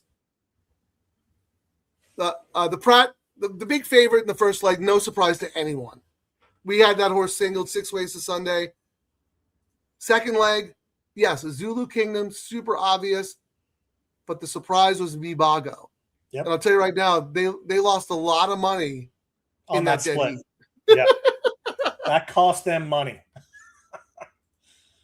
That cost them a lot of money. Their whole day was built around Vibago, but at least they had the dead heat. So that was the first major CAW sniff out, and that was all you care on. The 3 in race 7, who I had as my 4th pick and had on a backup ticket. CAWs were all over that horse. That horse paid $7. And I didn't have it. I didn't have it and pivoted and used it on a ticket. That Correct. got me out on a double, just because Correct. I was like, crap. Didn't have it. Robots liked it. That's right. And I had it as my 4th choice, so I'm not going to take any credit. I had the winner. I'm lucky that I had that horse on a backup ticket where all my A's ended up filling. But that's another CAW sniff out. 26 Black was super obvious, but this horse was the CAW darling. And there's no way this horse should have been 8-5 in that field. They crushed that horse. And then your 3, Kieran. Remember your 3 was taking sneaky money? Possible bet day?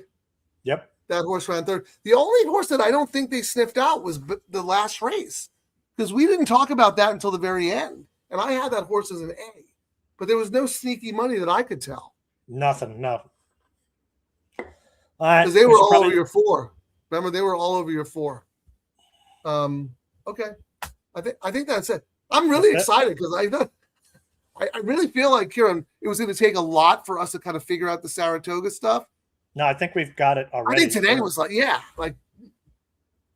there are lots of clues if you want to look for it. You can sit and bitch and complain, but they give you lemons, make lemonade, and add sugar, and then right. And look, I get it. If you're at home, you don't want this to feel like homework. But if you're with us, hopefully we can make it fun and entertaining, and have a sense of community. Oh, I gotta ask Frank, did you guys make money?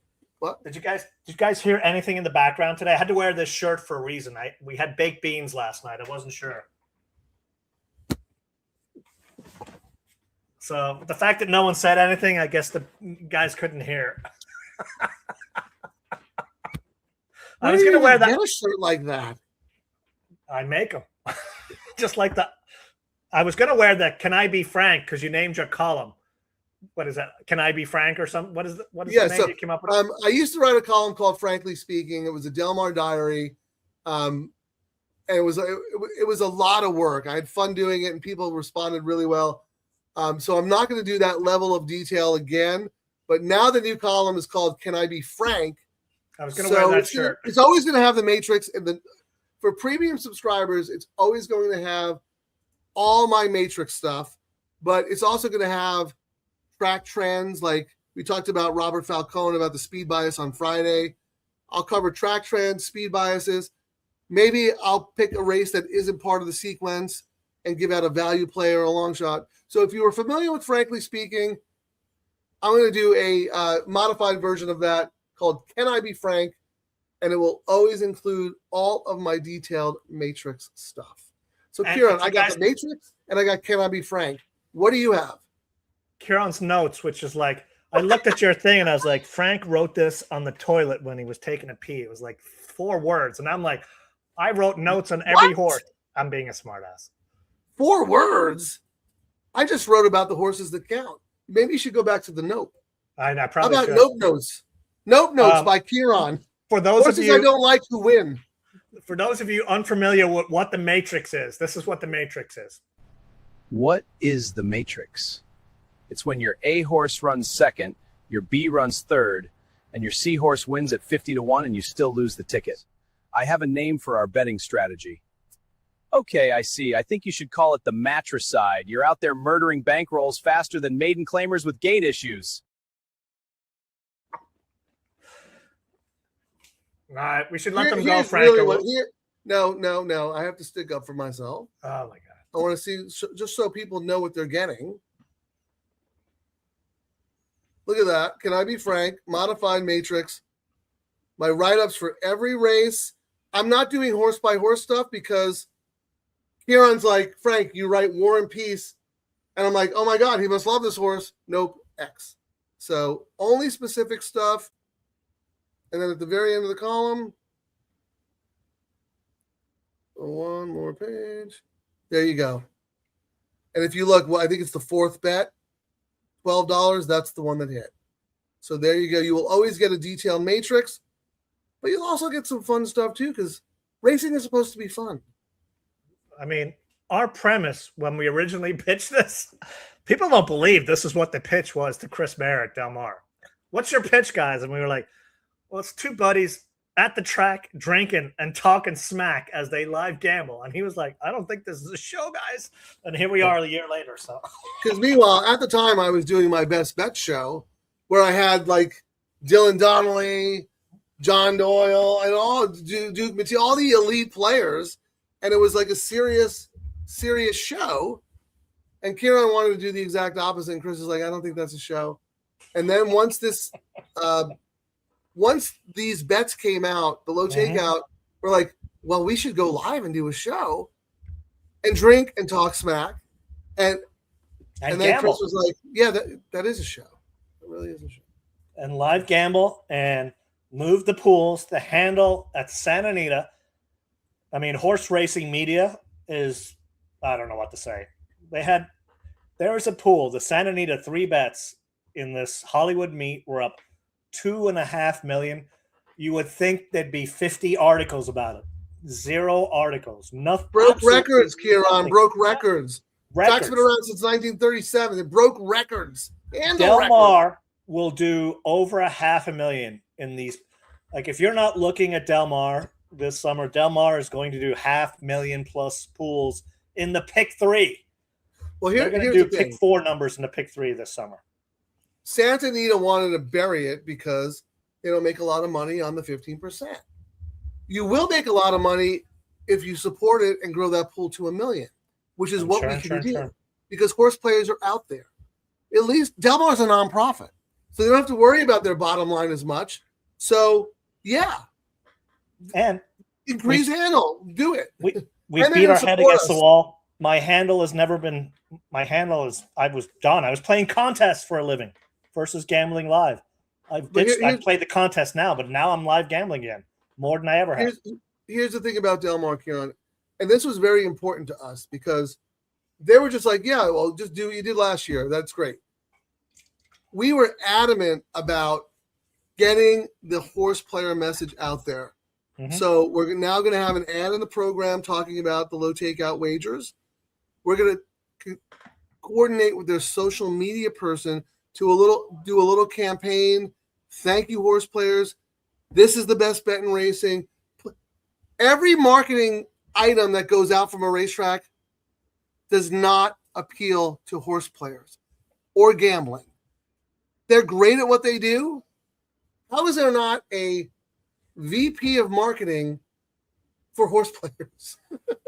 So anyway, Del Mar is making a commitment because they know and believe that horse players are still out there and we're making a difference. So thank you guys. Like and subscribe. Because the more we drink, the more we're going to talk, and the I more know. we might get in double trouble.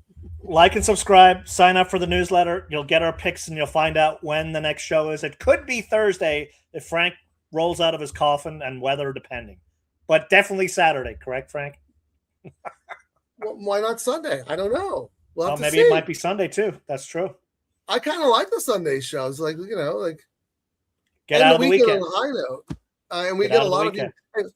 TBD. Everybody sign up at markgelding.com.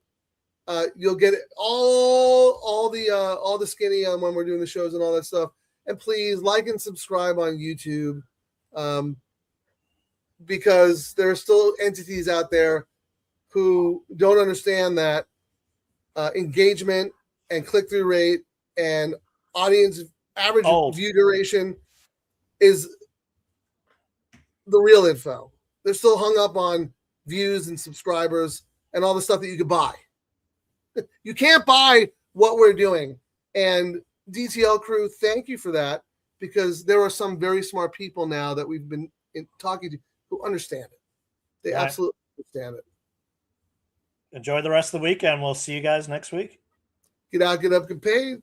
Congratulations. I need a wallet already on life support. They hit me with that low takeout. Now I'm feeling kind of sport. 15%, bro, that's basically free money. I'm about to turn $11 into a yacht by Monday. Low takeout best. Cha-ching. Double trouble, I'm doing this thing. My pocket's doing the running, man. Low takeout best. What? Bookies crying in the can. Low takeout best. Baby, 3 straight lawns. If this thing hits, I'm buying the whole damn barn. Grass to grass to grass, no dirt in my life. I'm so all turf, I might start photosynthesize. Santa Anita, low takeout got me acting unwise. Told my wife, babe, I'm rich, now she want alimony twice. Double trouble on the mic, we causing a scene. Low takeout, let's all turf for retirement dream. If we hit this pick 3, tell the valet keep the change. We're reading lobster tonight on a $12 range. Boom! Thank you, Santa Anita, good night. Thanks for watching, everyone. Remember to like and subscribe to Double Trouble Live on YouTube. Get out, get up, get paid.